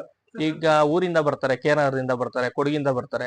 ಅವರೆಲ್ಲ ಎಲ್ಲೆಲ್ಲಿ ಬರ್ತಾರೆ, ಅವ್ರಿಗೆ ಎಲ್ಲಿ ನಿಯರೆಸ್ಟ್ ಪ್ಲೇಸ್ ಇರುತ್ತೆ ಅಲ್ಲೇ ಹೋಗಿ ಪಿಕಪ್ ಮಾಡ್ತೀವಿ. ಈಗ ಇನ್ಕಲಲ್ಲಿ ಗಾಡಿ ಬಿಡ್ತಾರೆ, ಈಗ ನಾವಿಲ್ಲ ಅಂದ್ರೂ ಅಲ್ಲಿ ಒಂದ್ ಅಂಗಡಿ ಅರೇಂಜ್ ಮಾಡಿರ್ತೀವಿ, ಅಲ್ಲಿ ನಿಲ್ಸಿ ಕೀ ಕೊಟ್ರೆ ಅವ್ರು ಅಲ್ಲೇ ಬಸ್ ಹತ್ಬೋದು. ಆತರ ಅರೇಂಜ್ ಮಾಡ್ಕೊಡ್ತೀವಿ. ನಾವು ತಂದು ಸರ್ವಿಸ್ ಕೊಟ್ಟು ಆಮೇಲೆ ಎಲ್ಲ ಆದ್ಮೇಲೆ ಮತ್ತೆ ಫೋನ್ ಮಾಡ್ತೀವಿ ಬಂದವ ಕೊಡ್ತೀವಿ. ಇಲ್ಲ ಅಂದ್ರೆ ಕೆಲವು ಟೈಮ್ ಏನ್ ಮಾಡ್ತಾರೆ, ಮದುವರೆ ನಾನು ಬೆಳಿಗ್ಗೆ ಅರ್ಲಿ ಮಾರ್ನಿಂಗ್ ಬರ್ತೀನಿ, ಈವ್ನಿಂಗ್ ಕಳ್ಸ್ಕೊಡಿ ಅಂತಾರೆ. ಅಷ್ಟ್ರಲ್ಲಿ ಮುಗಿಸಿ ಕಳ್ಸ್ಕೊಡ್ತೀವಿ. ಒಂದು ಇದೆಯಲ್ಲ ತುಂಬಾನೇ ಇಂಪಾರ್ಟೆಂಟ್. ಹೌದು, ಸರ್ವಿಸ್ ಅಲ್ಲಿ ಇದು ಆಕ್ಚುಲಿ ನೀವು ಮಾಡೋದು ಇನ್ನೊಂದು ಅನ್ನೋದಕ್ಕಿಂತ ಮಾತುಕತೆ, ಅವ್ರ ಜೊತೆ ಹೊಂದಾಣಿಕೆ ಭಾವನೆ ಇದೆಯಲ್ಲ, ಇದು ತುಂಬಾ ಚೆನ್ನಾಗಿರ್ಬೇಕು ಆಕ್ಚುಲಿ. ನಮ್ಮ ಹತ್ರ ಒನ್ ಟೈಮ್ ಬಂದಿರೋರು ಹೋಗಲ್ಲ ಸರ್. ನಮ್ಮ ಹತ್ರ ಇದಾರೆ, ಟೈಮ್ ಕೊಡ್ತಾರೆ, ನಂಬಿಕೆ ಇಡ್ತಾರೆ. ನಾವು ಆ ನಂಬಿಕೆ ಉಳಿಸ್ಕೊಂಡು ಹೋಗ್ತಾ ಇದೀವಿ ಸರ್. ಸರ್ ನಂತರ ಇನ್ನೊಂದೇನಂತಂದ್ರೆ ಇಲ್ಲಿ ಒಂದೇ ರೀತಿ ಕಸ್ಟಮರ್ ಬರಲ್ಲ. ಈಗ ಯಾಕಂದ್ರೆ ಖಾರೋತಿ ಜನತೆ ಎಲ್ಲ ಸ್ಟ್ಯಾಂಡರ್ಡ್ ಕಸ್ಟಮರ್ ಬರ್ತಾರೆ ಅಂತಲ್ಲ. ಇತ್ತೀಚೆಗೆ ಏನಾಗಿದೆ ಅಂದ್ರೆ ಮಿನಿಮಮ್ ಮಧ್ಯಮ ವರ್ಗದವರು ಕೂಡ ಕಾರ್ಯಕ್ಕೆ ಬಂದಿದೆ. ಹೌದು ಸರ್, ಕಾರ್ ತಗೊಳ್ಳೋದು ಸುಲಭವಾಗಿರುತ್ತೆ, ಬಟ್ ಮೇಂಟೈನ್ ಮಾಡೋದು ಅದೇ ತುಂಬಾ ಕಷ್ಟ ಸರ್. ಆಕ್ಚುಲಿ ರಿಪೇರಿಗೆ ಬಂದಾಗ ಪ್ರತಿಯೊಂದು ಸ್ಪೇರ್ ಹೋದ್ರು ಕೂಡ ಕಾಸ್ಟ್ ಇರುತ್ತೆ, ಅದನ್ನೆಲ್ಲ ಪೇ ಮಾಡ್ಬೇಕು. ಅಂತ ಸಂದರ್ಭದಲ್ಲಿ ಆಗ್ತದೆ ಅಂದ್ರೆ ಕೆಲವು ಕಸ್ಟಮರ್ಗಳು ಬರ್ತಾರೆ, ಅಡ್ವಾನ್ಸ್ ಎಲ್ಲ ಬೇಗ ಕೊಟ್ಟು ಅವತ್ತೇ ಅಡ್ವಾನ್ಸ್ ಪೇ ಮಾಡಿ ಸರ್ ರೆಡಿ ಮಾಡ್ಬಿಡಿ ನಾನು ಬರ್ತೀನಿ ಅಂತ. ಬಟ್ ನೀವು ರೆಡಿ ಮಾಡಿ ಆಯ್ತು, ನಿಲ್ಸಿ ಆಯ್ತು, ಆಗಿದೆ ಸರ್. ಅದೇ ತರ 2 years 1 year ಇಂದನೂ ಇದೆ, 5 years ಇಂದನೂ ಇದೆ. ನೋಡಿ 5 years ನಿಲ್ಸಿದೀವಿ, ರೆಡಿ ಮಾಡಿ ನಿಲ್ಸಿದೀವಿ. ಅದನ್ನ ಆರಾಮ್ ಮಾಡ್ತಕ್ಕಂತ ಇದಕ್ಕೂ ನಿಲ್ಲಿಸ್ತಾರೆ ಸರ್. ಏನಾಗುತ್ತೆ ಅಂದ್ರೆ ಸರ್, ಫೋನ್ ಮಾಡಿದಾಗ ಮತ್ತೆ ರಿಸೀವ್ ಮಾಡ್ತಾರೆ. ಈಗ ಆಗಿದೆ, ಈಗ ಫೋನ್ ಮಾಡ್ರೆ ರಿಸೀವ್ ಮಾಡ್ತಾರೆ. ಓ ನಾ ರೆಡಿ ಮಾಡ್ಬಿಡಿ ಬರ್ತೀನಿ ತಿರ್ಗಾ ಅಂತಾರೆ. ಆಯ್ತು ಸರ್ ರೆಡಿ ಮಾಡ್ತೀನಿ, ಸ್ವಲ್ಪ ಅಮೌಂಟ್ ಹಾಕಿ ಅಂದ್ರೆ ಮತ್ತೊಂದ್ ಸ್ವಲ್ಪ ದಿನ ಫೋನ್ ಎತ್ತಲ್ಲ. ನಾವು ಅಷ್ಟ್ರಲ್ಲಿ ಬೇರೆ ಕಡೆ ಬಿಸಿ ಆಗಿರ್ತೀವಿ, ಮತ್ ಬಿಡ್ತೀವಿ, ಮತ್ 3 ತಿಂಗಳು ಮುಂದೆ ಹೋಗುತ್ತೆ. ಆ ತರ ಆಗ್ತಾ ಇದೆ ಅಷ್ಟೇ. ಇದು ಒಂದ್ ರೀತಿಗೆ ಸಮಸ್ಯೆ ಏನಂದ್ರೆ ಒಂದ್ ಕಡೆ ನಿಮ್ಗೆ ಸ್ಪೇಸ್ ಪ್ರಾಬ್ಲಮ್ ಆಗ್ತಾ ಹೋಗ್ತದೆ. ಬಂದ್ ಗಾಡಿಗಳಲ್ಲಿ ಸ್ಪೇಸ್ ಇರಲ್ಲ. ಒಂದು ಈಗ ಹಾಕಿ ಸ್ಪೇರ್ಸ್ ಹಾಕಿ ರೆಡಿ ಮಾಡಿರೋದೆಲ್ಲ ಹಾಳಾಗೋಗಿರುತ್ತೆ, ಹಾಳಾಗಿರುತ್ತೆ, ನಮ್ ದುಡ್ಡು ವೇಸ್ಟ್ ಆಗಿರುತ್ತೆ. ರೆಡಿ ಮಾಡಿದ್ರೆ ಕೇಳಲ್ಲ ಬಂದವರು. ಹೌದು, ರೆಡಿ ಮಾಡಿ ಗಾಡಿ ರೆಡಿ ಆಗ್ಬೇಕಲ್ಪ, ಸ್ಟಾರ್ಟ್ ಆಗ್ಬೇಕಲ್ಲ, ಸ್ಟಾರ್ಟ್ ಆಯ್ತೈತೆ. ಇದು ಮತ್ತೊಂದು ಎರಡೆರಡು ನಷ್ಟ ಆಗುವ ಒಂದು ರೀತಿಯಲ್ಲಿ ಏನು ಮಾಡುವಂತ ಕೆಲಸ ಅಂತವ್ರು ಅರ್ಥ ಮಾಡ್ಕೋಬೇಕಾಗುತ್ತೆ ಅಂತ. ಇಂಜಿನ್ಸ್ ಎಲ್ಲ ಮಾಡಿದಾಗ ಏನಾಗುತ್ತೆ ಸರ್, 1 year ಅಲ್ಲ 2 years ಬಿಟ್ರು ಏನಾಗಲ್ಲ, ಸ್ಟಾರ್ಟ್ ಆಗ್ಬಿಡುತ್ತೆ. ಈ ಸಸ್ಪೆನ್ಷನ್ಸ್ ಎಲ್ಲ ಮಾಡ್ತೀವಲ್ಲ, ಅವಾಗ ನಿಂತು ಹಾಳಾಗ್ಬಿಡುತ್ತೆ. ಟೈರ್ಸ್ ಹಾಳಾಗುತ್ತೆ, ರನ್ನಿಂಗ್ ಫೀಲಿಂಗ್ಸೇ ಸಿಗಲ್ಲ ವೆಹಿಕಲ್. ನಾವ್ ಎಷ್ಟು ಅಂತ ಶೆಡ್ ಹಾಕಿ ಹೊರಡೆ ಇಟ್ಕೊಳಕಾಗುತ್ತೆ, ನಾವು ಆಚೆ ಹಾಕ್ತಿವಿ, ಒಣಗೋಗುತ್ತೆ ಗಾಡಿ. ಹೋಯ್ಬಿಡಿ ನೀವು ಒಂದು 3 ತಿಂಗಳು ಬಿಸಿಲು ಒಣಗಿದ್ರೆ ಗಾಡಿ ಇದೇ ಮುಗ್ಗೋಯ್ತು, ಕಥೆನೇ ಮುಗಿದ್ಬಿಟ್ಟಿರುತ್ತೆ ಆ ಗಾಡಿ. ಸರ್ ನಂತರ ಏನಂತಂದ್ರೆ ಈ ಹೈವೇಗಳಲ್ಲಿ ಗಾಡಿ ಕೆಟ್ಟತಕ್ಕಂಥ ಇದು ದೊಡ್ಡ ಸಮಸ್ಯೆ. ಹೋಗ್ತಾ ಇರ್ತಾರೆ ಎಲ್ಲೋ ಮಧ್ಯದಲ್ಲಿ, ಇಲ್ಲೆಲ್ಲ ಹತ್ತಿರದಲ್ಲಿ ಆಗಿಬಿಟ್ರೆ ಟಕ್ ಅಂತ ಮೆಕ್ಯಾನಿಕಲ್ ಸಿಗ್ತೀರಾ ಮಾಡಿ ಕಳಿಸ್ತೀರಾ. ಬಟ್ ಹೈವೇನಲ್ಲಿ ಹೋಗ್ಬೇಕಾದ್ರೆ ಪ್ರಾಬ್ಲಮ್ ಆದಾಗ ನಿಮ್ ಕಸ್ಟಮರ್ ಆದ್ರೆ 100% ನಿಮಗೆ ಕಾಲ್ ಮಾಡೇ ಮಾಡ್ತಾರೆ, ಆಗಿದೆ ಏನ್ ಮಾಡೋದು ಅಂತ. ಆಗ ಕೆಲವೆಲ್ಲ ಸರ್ವಿಸ್ ಕೊಡ್ಲೇಬೇಕಾಗುತ್ತೆ. ಸರ್ ಈಗ ನಮ್ಗೆ ಹೆಂಗೆ ಅಂದ್ರೆ, ಈಗ ನಮ್ಗೆ ಮ್ಯಾಕ್ಸಿಮಮ್ ಪರಿಚಯ ಇರ್ತಾರೆ ಕಸ್ಟಮರ್ಸ್. ಮ್ಯಾಕ್ಸಿಮಮ್ ಎಲ್ಲೋದ್ರು ನಿಂತ್ರು, ಈಗ ಶಿವಮೊಗ್ಗ ಇರ್ಬೋದು, ಹಾಸನ್ ಇರ್ಬೋದು, ಆತರ ಎಲ್ಲ ಅಲ್ಲಿ ನಮ್ಮ ಟೆಕ್ನಿಷಿಯನ್ಸ್ ಫ್ರೆಂಡ್ಸ್ ಇದಾರೆ. ನಾವು 5 ನಿಮಿಷ ಅಲ್ಲಿ ಮಾತಾಡಿ ಆ ಹುಡುಗರ್ನ ಕಳಿಸ್ಕೊಟ್ಟು ಅರೇಂಜ್ ಮಾಡಿ ಅಲ್ಲೇ ಮಾಡಿಸ್ಕೊಡ್ತೀವಿ ಸರ್. ತುಂಬಾ ದೂರ ಇದ್ದಾಗ ಅಲ್ಲಿ ಮಾಡ್ತೀವಿ. ಇಲ್ಲೇ ನಿಯರೆಸ್ಟ್ ಅಲ್ಲಿ ಇದ್ದಾಗ ನಾವೇ ಹೋಗಿ ಅಟೆಂಡ್ ಮಾಡ್ತೀವಿ ಸರ್. ಸರ್ ಬೆಳಿಗ್ಗೆ ಹೊತ್ತೆಲ್ಲ ರೆಡಿ ಇಲ್ಲ, ಒಂದು 8-9 ಗಂಟೆ ರಾತ್ರಿ 10 ಗಂಟೆ ಒಳಗಾದ್ರೂ ರೆಡಿ ಇಲ್ಲ. ಈ ಕೆಲವೆಡೆ 12 ಗಂಟೆ 1 ಗಂಟೆ ಟೈಮಲ್ಲೆಲ್ಲ ಬರುತ್ತೆ. ಹೋಗ್ತೀವಿ ಸರ್, ಫ್ಯಾಮಿಲಿಗಳಿರುತ್ತೆ. ಹೋಗ್ತೀವಿ ಸರ್, ಹೇಗೆ ಸರ್? ಅವಾಗ ಅಟೆಂಡ್ ಮಾಡೇ ಮಾಡ್ತೀವಿ. ಒಂದೇನಂದ್ರೆ ನೀವು ಧೈರ್ಯವಾಗಿ ಅಟೆಂಡ್ ಮಾಡ್ತೀರಾ, ಬಟ್ ಹೌದು. 2 ತರ ಆಗ್ಬೋದು. ಒಂದು ನಿಮ್ಮ ಲೈಫ್ ಬಗ್ಗೆನೂ ಒಂದು ಭಯ ಇರುತ್ತೆ, ಒಬ್ರೇ ಹೋಗ್ತೇವೆ ಇನ್ನೊಬ್ರೆ ಕರ್ಕೊಂಡು ಏನೋ ಹೋಗ್ಬೋದು, ಬಟ್ ಆ ಸಂದರ್ಭಗಳು ಅದ್ರ ಬಗ್ಗೆ ಏನೋ ಒಂದು ಸರ್ ನಾವು ಆನ್ಲೈನ್ ಅಲ್ಲಿ ಕೆಲವು ಕೇಸಸ್ ಬರುತ್ತೆ ಸರ್, ಹೊಸ ಕಸ್ಟಮರ್ಸ್ ಫೋನ್ ಮಾಡ್ತಾರೆ. ನೋಡಿ ಅದು ಹೊಸ ಏನಂದ್ರೆ ಜಸ್ಟ್ ಅಲ್ಲಿ ಕಾಲ್ ಮಾಡ್ತಾರೆ, ನಂಬರ್ ತಗೊಂಡು ಫೋನ್ ಮಾಡಿದಾಗ ಫಸ್ಟ್ ನೋಡ್ತೀವಿ ಅವ್ನ ವಾಯ್ಸು, ಅವ್ನು ಎಷ್ಟ್ ಜನ ಇದಾರೆ, ಅವ್ನ್ ಡ್ರಿಂಕ್ಸ್ ಮಾಡಿದಾನ ಮಾಡಿಲ್ವಾ, ಎಲ್ಲಾ ತರ ಅಬ್ಸರ್ವ್ ಮಾಡ್ತೀವಿ ಸರ್. ಎಲ್ಲಾ ತರ ಅಬ್ಸರ್ವ್ ಮಾಡಿ ಫಸ್ಟ್ ಒಂದ್ ವಿಡಿಯೋ ಕಾಲ್ ಮಾಡಿಸ್ತೀನಿ ಸರ್. ವಿಡಿಯೋ ಕಾಲ್ ಮಾಡಿ ಅಲ್ಲಿ ಏನಿದೆ ಎಲ್ಲ ಚೆಕ್ ಮಾಡ್ತೀನಿ ಸುತ್ತಮುತ್ತ. ಚೆಕ್ ಮಾಡಿ ಅವ್ರಿಗೆ ಸರ್ವಿಸ್ ಕೊಡ್ಬೋದು, ಫ್ಯಾಮಿಲಿ ಇದಾರೆ ಅಂದ್ರೆ ಮಾತ್ರ 100% ಹೋಗ್ತೀನಿ ಸರ್. ಬ್ಯಾಚುಲರ್ಸ್ ಹುಡುಗರು ಇದ್ರೆ 100% ಹೋಗಲ್ಲ, ಅವರೆಲ್ಲ ಇರ್ಬೋದು ಸರ್. ಬೆಳಿಗ್ಗೆ ಹೋಗಿ ಸರ್ವಿಸ್ ಕೊಡ್ತೀವಿ ಸರ್. ಈಗ ನಾವು ಸೇವ್ ಮಾಡ್ಕೊಂಡಿರೋ ನಂಬರ್ಸ್ ಅಲ್ಲಿ ನಮ್ ಕಸ್ಟಮರ್ಸ್ ಆದ್ರೆ ನಾವು 100% ಧೈರ್ಯ ಹೋಗಿ ಸರ್ವಿಸ್ ಕೊಡ್ತೀವಿ. ಸಮಸ್ಯೆ ಇಲ್ಲ. ನಿಮ್ದೇ ಕಸ್ಟಮರ್ ಆದ್ರೆ ಪರಿಚಯ ಇರ್ತಕ್ಕಂಥವ್ರು ಅದ್ರ ನಿಮಗೆ ಪ್ರಾಬ್ಲಮ್ ಬರಲ್ಲ. ಹೌದು. ಈ ಪ್ರಾಬ್ಲಮ್ ಆಗದೆ ಕೆಲವೆಡೆ ರಿಪೇರಿ ಮಾಡ್ತಾರ. ನಾನು ಇದರಲ್ಲಿ ಸೋಮಾರ್ಪೇಟೆ ಇಂಟರ್ವ್ಯೂ ಮಾಡಿದ್ದೆ, ನೀವು ಸೇಮ್ ಮೆಕ್ಯಾನಿಕ್ ಅವ್ರದ್ದೇ ರಿಪೇರಿ ಮಾಡಿಸಿ ಅವ್ರ ಆ ಕಡೆ ಟೂಲ್ಸ್ ಎಲ್ಲ ಇಟ್ಕೊಂಡು ಈ ಕಡೆ ಹೊರಡ ಹೊತ್ತಿಗೆ ಅವ್ರ ಪಾರ್ಟಿ ಇಲ್ಲ, ಆಗ್ಬಿಡುತ್ತೆ. ಅಮೌಂಟ್ ಕೊಟ್ಟಿಲ್ಲ. ಎರಡು ಹಂಗೆ ಸರ್ ನನಗೆ ನೀವು ಅಲ್ಲಿ ತನಕ ಹೋಗ್ಬಿಡಿ, ನಾನು ಇಲ್ಲೇನೆ ಆಕ್ಚುಲಿ ನಾನು ಇಲ್ಲಿಂದ ಮಂಡ್ಯಕ್ಕೆ ಲಾಸ್ಟ್ ಟೈಮ್ ಒಂದು 15 days ಅಲ್ಲಿ ಒಂದು ಕಾಲ್ ಬಂತು.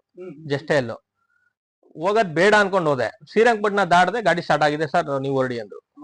ನೈಟ್ ಹೋಗ 1:30 ಆಗಿತ್ತು, ಮತ್ತೆ ವಾಪಸ್ ಬಂದ್ವಿ. ಆತರ ಆಗ್ಬಿಡುತ್ತೆ. ಅದಕ್ಕೆ ನಾವು ರೆಗ್ಯುಲರ್ ಕಸ್ಟಮರ್ ಮಾತ್ರ ಅಟೆಂಡ್ ಮಾಡ್ತಾ ಇದೀವಿ. ಒಳ್ಳೆ ವಿಚಾರ. ಹೌದು. ಹೇಳ್ಬೇಕು ಅಂತಂದ್ರೆ ಬಟ್ ಫ್ಯಾಮಿಲಿ ಇದ್ದಾಗ ಕಷ್ಟ ಆಗುತ್ತೆ, ಕೊಡ್ಬೇಕಾಗತ್ತೆ. ಬಟ್ ಇಂಥ ಸಂದರ್ಭಗಳು ಬಂದಾಗ ಯಾರು ಕೂಡ ಹೋಗಲ್ಲ. ಹಾಗಾಗಿ ಯಾರೇ ಆಗ್ಲಿ ಅದು ಏನಾಗಿರುತ್ತೆ ಅಂದ್ರೆ ಸರ್, ಕೆಲವು ಟೈಮ್ ತಳ್ಳಿ ಸ್ಟಾರ್ಟ್ ಮಾಡಿರ್ತಾರೆ, ಆಗ್ಬಿಡುತ್ತೆ. ಅವಾಗ ನಾವು ಬೇಜಾರ್ ಮಾಡ್ಕೊಳಕ್ ಆಗಲ್ಲ. ಕೆಲವು ಕಸ್ಟಮರ್ ನಾವು ಅರ್ಧಕ್ ಬಂದು ವಾಪಸ್ ಹೋಗಿದ್ರು ದುಡ್ಡು ಹಾಕಿದ್ದಾರೆ. ಅದೇ ಆಗ್ಬೇಕಾಗಿದೆ. ಯಾಕಂತಂದ್ರೆ ಇವತ್ತು ನಾನು ರೆಡಿ ಮಾಡ್ಕೊಂಡು ಹೋಗ್ಬಿಡ್ತೇನೆ, ಬಟ್ ನಾಳೆ ಇನ್ನೊಬ್ಬ ಆ ಜಾಗದಲ್ಲಿ ಸಿಗಿ ಹಾಕಿದಾನೆ, ಆಗ ನೀವು ಹೋಗ್ಬೇಕಲ್ಲ. ಅಯ್ಯೋ ಅಲ್ಲಿ ಹೋಗ್ಬಿಟ್ಟು ನಾನು ಮತ್ತೆ ವಾಪಸ್ ಬರ್ಬೇಕಾದ್ರೆ ಹೆಚ್ಚು ಕಮ್ಮಿ ಆದಾಗ ಪ್ರತಿಯೊಬ್ಬರಿಗೂ ಒಂದು ಇದಾಗಿ ಆಗುತ್ತೆ, ನಿರಾಸೆ ಆಗೇ ಆಗುತ್ತೆ ಸರ್. 100ರಲ್ಲಿ ಒಂದ್ ಆತರ ಕೇಸ್ ಒಂದ್ 5 ಕೇಸ್ ಆಗ್ಬೋದು ಸರ್. ಎಲ್ಲಾರು 90% ಮಾಡಲ್ಲ ಸರ್, ಮಾಡಬಾರ್ದಾಗಿ ಮಾಡಲ್ಲ. ಮಾಡಬಾರ್ದು. ಯಾಕಂದ್ರೆ ರಾತ್ರಿ ಎಷ್ಟೊತ್ತೇ ಇರ್ತದೆ, ನೀವು ಯಾವುದೇ ಈಗ ಕೆಲವು ಟೈಮು ನಂಗೆ ಫೋನ್ ಬರುತ್ತೆ ಸರ್, ನೈಟ್ 11:30-12 ಗಂಟೆಲಿ ಗಾಡಿ ಬ್ಯಾಟ್ರಿ ಡೌನ್ ಆಗಿದೆ ಅಂತಾರೆ. ಅವಾಗ ಏನಾಗಿರುತ್ತೆ, ಎಲ್ಲೋ ಎಣ್ಣೆ ಹೊಡಿತಾ ಕೂತ್ಬಿಟ್ಟಿರ್ತಾರೆ, ಕೀ ಆನ್ ಮಾಡಿ ಬ್ಯಾಟ್ರಿ ಡೌನ್ ಆಗ್ಬಿಟ್ಟಿರುತ್ತೆ. ಕೆಲವು ಟೈಮ್ ಅವಾಗ ತುಂಬಾ ಗೊತ್ತಿರೋರ್ ಕಡೆಯಿಂದ ರೆಫರ್ ಬಂದಾಗ ಹೋಗಿ ಸ್ಟಾರ್ಟ್ ಮಾಡ್ತೀವಿ ಸರ್. ಗೊತ್ತಿಲ್ಲ ಅಂದಾಗ 100% ನೀವು ಹೇಳ್ದಂಗೆ ನಾವು ಹೋಗಲ್ಲ. ನಮ್ ಸೇಫ್ಟಿ ಇಂಪಾರ್ಟೆಂಟ್ ಅಲ್ಲ ಸರ್. ಖಂಡಿತ ಸರ್. ಯಾಕಂದ್ರೆ ಈ ಒಬ್ಬ ಮೆಕ್ಯಾನಿಕ್ ತುಂಬಾ ಇಂಪಾರ್ಟೆಂಟ್ ಇಲ್ಲಿ. ಅವನು ಕನ್ಫರ್ಮ್ ಇದ್ರೆ ಗೊತ್ತಿರೋ ಫೋನ್ ಮಾಡಲ್ಲ ಅಂತಲ್ಲ, ನೀವ್ ಹೇಳಿದ ಹಾಗೆ 90% ಅಷ್ಟೇ ಒಳ್ಳೆ ಕಾಲಗಳ ಬರ್ತವೆ. ಹೌದು. ಆಮೇಲೆ ಏನಂದ್ರೆ ಸರ್, ಅದಕ್ಕಿಂತ ಇಂಪಾರ್ಟೆಂಟ್ ನಾವು ಇಲ್ಲೇ ಜಡ್ಜ್ ಮಾಡ್ಬಿಡ್ತೀವಿ. ವೆಹಿಕಲ್ ನಾವು ಹೋಗಿ ರೆಡಿ ಮಾಡಿದ್ರೆ ಅದು ವರ್ಕ್ ಆಗಿ ನಾವು ವಾಪಸ್ ಬರ್ತೀವಾ, ಸ್ಟಾರ್ಟ್ ಆಗುತ್ತಾ ಆಗಲ್ವಾ ಅಂತ 90% ಚೆಕ್ ಮಾಡ್ತೀವಿ. ಆಗದೇ ಇಲ್ಲ, ಮೇಜರ್ ಕಂಪ್ಲೇಂಟ್ ಇರುತ್ತೆ, ಆ ಟೈಮಲ್ಲಿ ಏನ್ ಮಾಡ್ತೀವಿ, ಟೋಯಿಂಗ್ ವೆಹಿಕಲ್ ಕಳಿಸಿ ಗಾಡಿನ ಟೋ ಮಾಡಿಸ್ಕೊಬಿಡ್ತೀವಿ. ಒಂದು ಒಳ್ಳೆ ವಿಚಾರ ಇದು. ಯಾಕಂದ್ರೆ ಎಲ್ಲದನ್ನೂ ನೋಡ್ಕೋಬೇಕು, ನಮ್ಮನ್ನು ನೋಡ್ಕೋಬೇಕು, ಆಮೇಲೆ ನಿಮ್ಮದನ್ನು ನೋಡ್ಬೇಕು. ನಮ್ಮನ್ನೇ ಬಿಟ್ಟು ನಿಮ್ಮನ್ನೇ ನೋಡಕ್ ಹೋದಾಗ ಕಷ್ಟ ಆಗ್ತದೆ ನಿಜವಾಗ್ಲೂ. ಹಾಗಾಗಿ ಎಲ್ಲವನ್ನೂ ನೋಡ್ಬೇಕಾಗ್ತದೆ ಸರ್. ನಂತರ ನಾನು ನಿಮ್ಮ ವೈಯಕ್ತಿಕ ವಿಚಾರವನ್ನು ಮಾತನಾಡೋದಾದ್ರೆ, ನೀವು ಹುಟ್ಟಿದ್ದು ಬೆಳೆದಿದ್ದು ಕಲ್ತ ಶಾಲೆಗೆ ಸರ್, ನಾನು ಹುಟ್ಟಿದ್ದೆಲ್ಲ ಇಲ್ಲೇ ಕೇರ್ನಗರ. ನಾನು ಬೆಳೆದಿದ್ದೆಲ್ಲ ಒಂದು ಬೆಡದಳ್ಳಿ ಅಂತ ಮಠ ಇದೆ ತುಮಕೂರ್ ಹತ್ರ, ಗವಿ ಮಠ ಅಂತ ಹೇಳಿ, ಚೋಳೂರು ಹತ್ರ ಬರುತ್ತೆ. ಅಲ್ಲಿ ನಾನು 7th ತನಕ 6th ತನಕ ಅಲ್ಲಿ ಓದ್ದೆ. ಅಲ್ಲಿಂದ ಹಾಸನ್, ಇದು ಹಾಸನ್ ಅಲ್ಲ ಸಾರಿ, ಕ್ಯಾಸಂದ್ರದಲ್ಲಿ ಓದ್ದೆ, ಸಿದ್ಧಗಂಗೆ ಮಠ.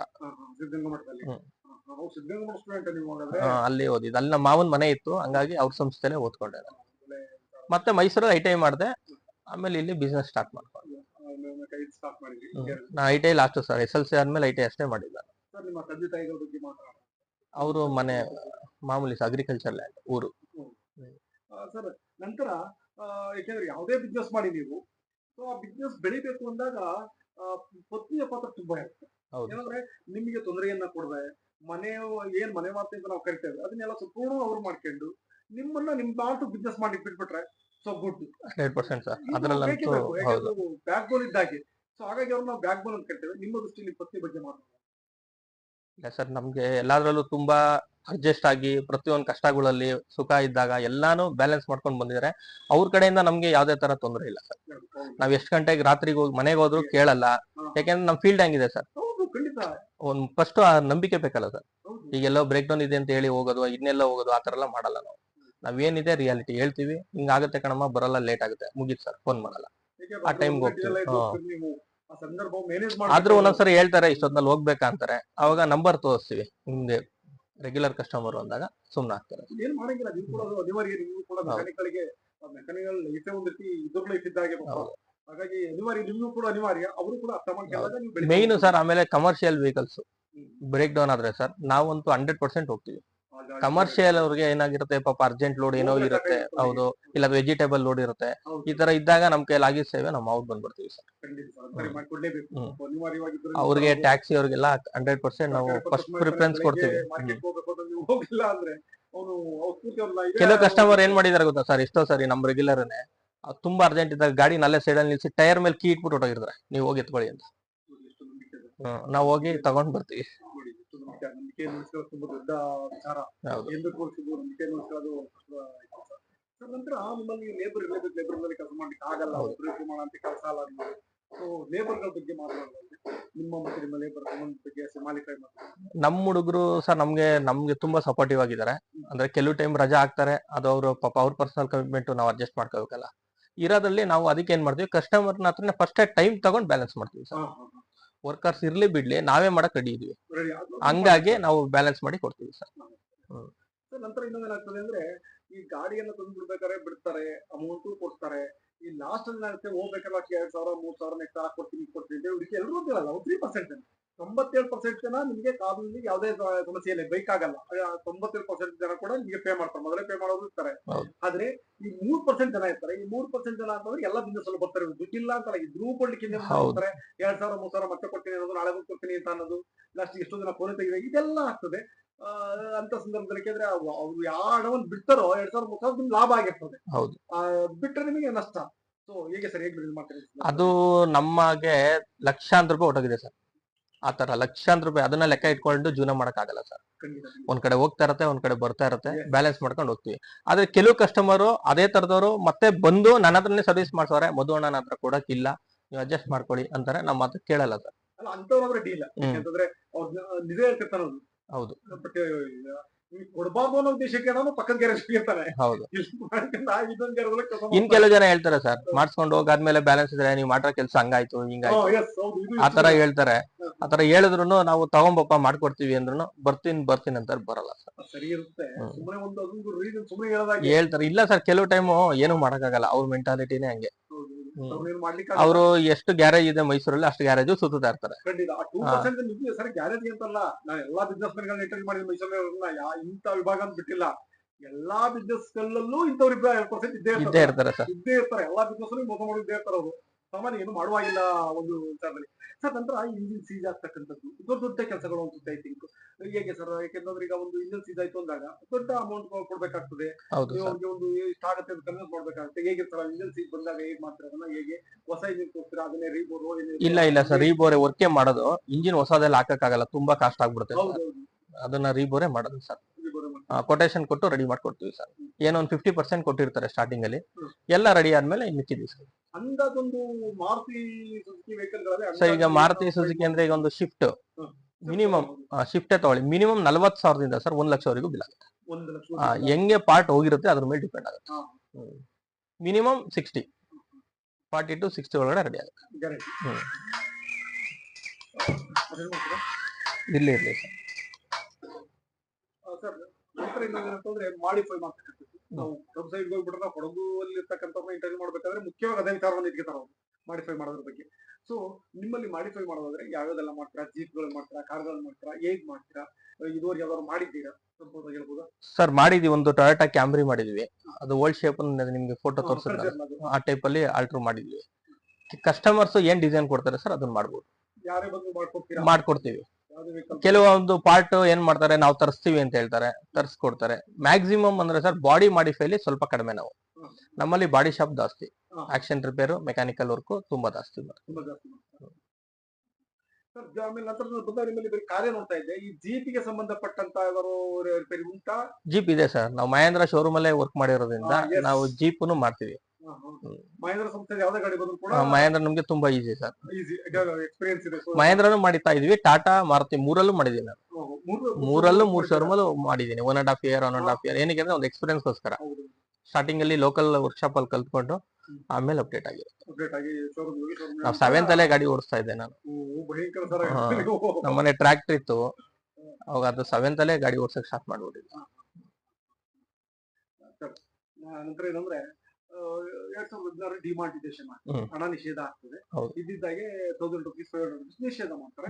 ಸೊ ಅವ್ರು ಯಾಕಾದ್ರೂ ಮಾಡಿ ರಾಜಕಾರಣ ಬೇಡ, ನಮ್ಗೆ ನಾವು ಬಿಸ್ನೆಸ್ ಬಗ್ಗೆ ಮಾತ್ರ ಮಾತನಾಡೋದಂದ್ರೆ ಇಲ್ಲಿ ಏನಾಗ್ತದೆ ಅಂದ್ರೆ ದೊಡ್ಡ ಉದ್ಯಮಿಗಳಿಗಲ್ಲ, ಸಣ್ಣ ಪುಟ್ಟ ಉದ್ಯಮಿಗಳಿಗೆ, ನಮ್ ಗ್ಯಾರೇಜ್ ಇಂಥವ್ರಿಗೆಲ್ಲ ಸ್ವಲ್ಪ ಪ್ರಾಬ್ಲಮ್ ಆಗ್ತದೆ. ಕಾರಣ ಏನಂದ್ರೆ ಬಂದವರು ಹಳೆ ನೋಟ್ ಕೊಡ್ತಾರೆ ನಿಮಗೆ, ದುಡ್ಡಿಗೆ ನೀವು ಒಂದೊಂದು ತಗೊಂಡೋಗಿ ಬ್ಯಾಂಕಿಗೆ ಕಟ್ಟಬೇಕು, ಹೌದು ಬ್ಯಾಂಕಲ್ಲಿ ಬದಲಾಯಿಸಬೇಕು, ಅಲ್ಲಿ ಕ್ಯೂ ನಿಲ್ಬೇಕಾಗಿತ್ತು. 30 ಸಿಗ್ತಿರಲ್ಲ ಒಂದು 3-4 ತಿಂಗಳು, ಹೌದು ಸರ್. ಅದು ಟೈಮ್ ಸ್ಪೆಂಡ್ ಆಗ್ತಾ ಇತ್ತು. ಹೇಗಿತ್ತು ಸರ್ ಆ ಸಂದರ್ಭದಲ್ಲಿ ಬಿಸ್ನೆಸ್ ಹೇಗಿತ್ತು? ಸರ್ ಆ ಟೈಮಲ್ಲಿ ನಾವೇನ್ ಮಾಡಿದ್ವಿ ಅಂದ್ರೆ ಸರ್, ಅಮೌಂಟ್ ನ ಇಸ್ಕೋತಾ ಇರ್ಲಿಲ್ಲ.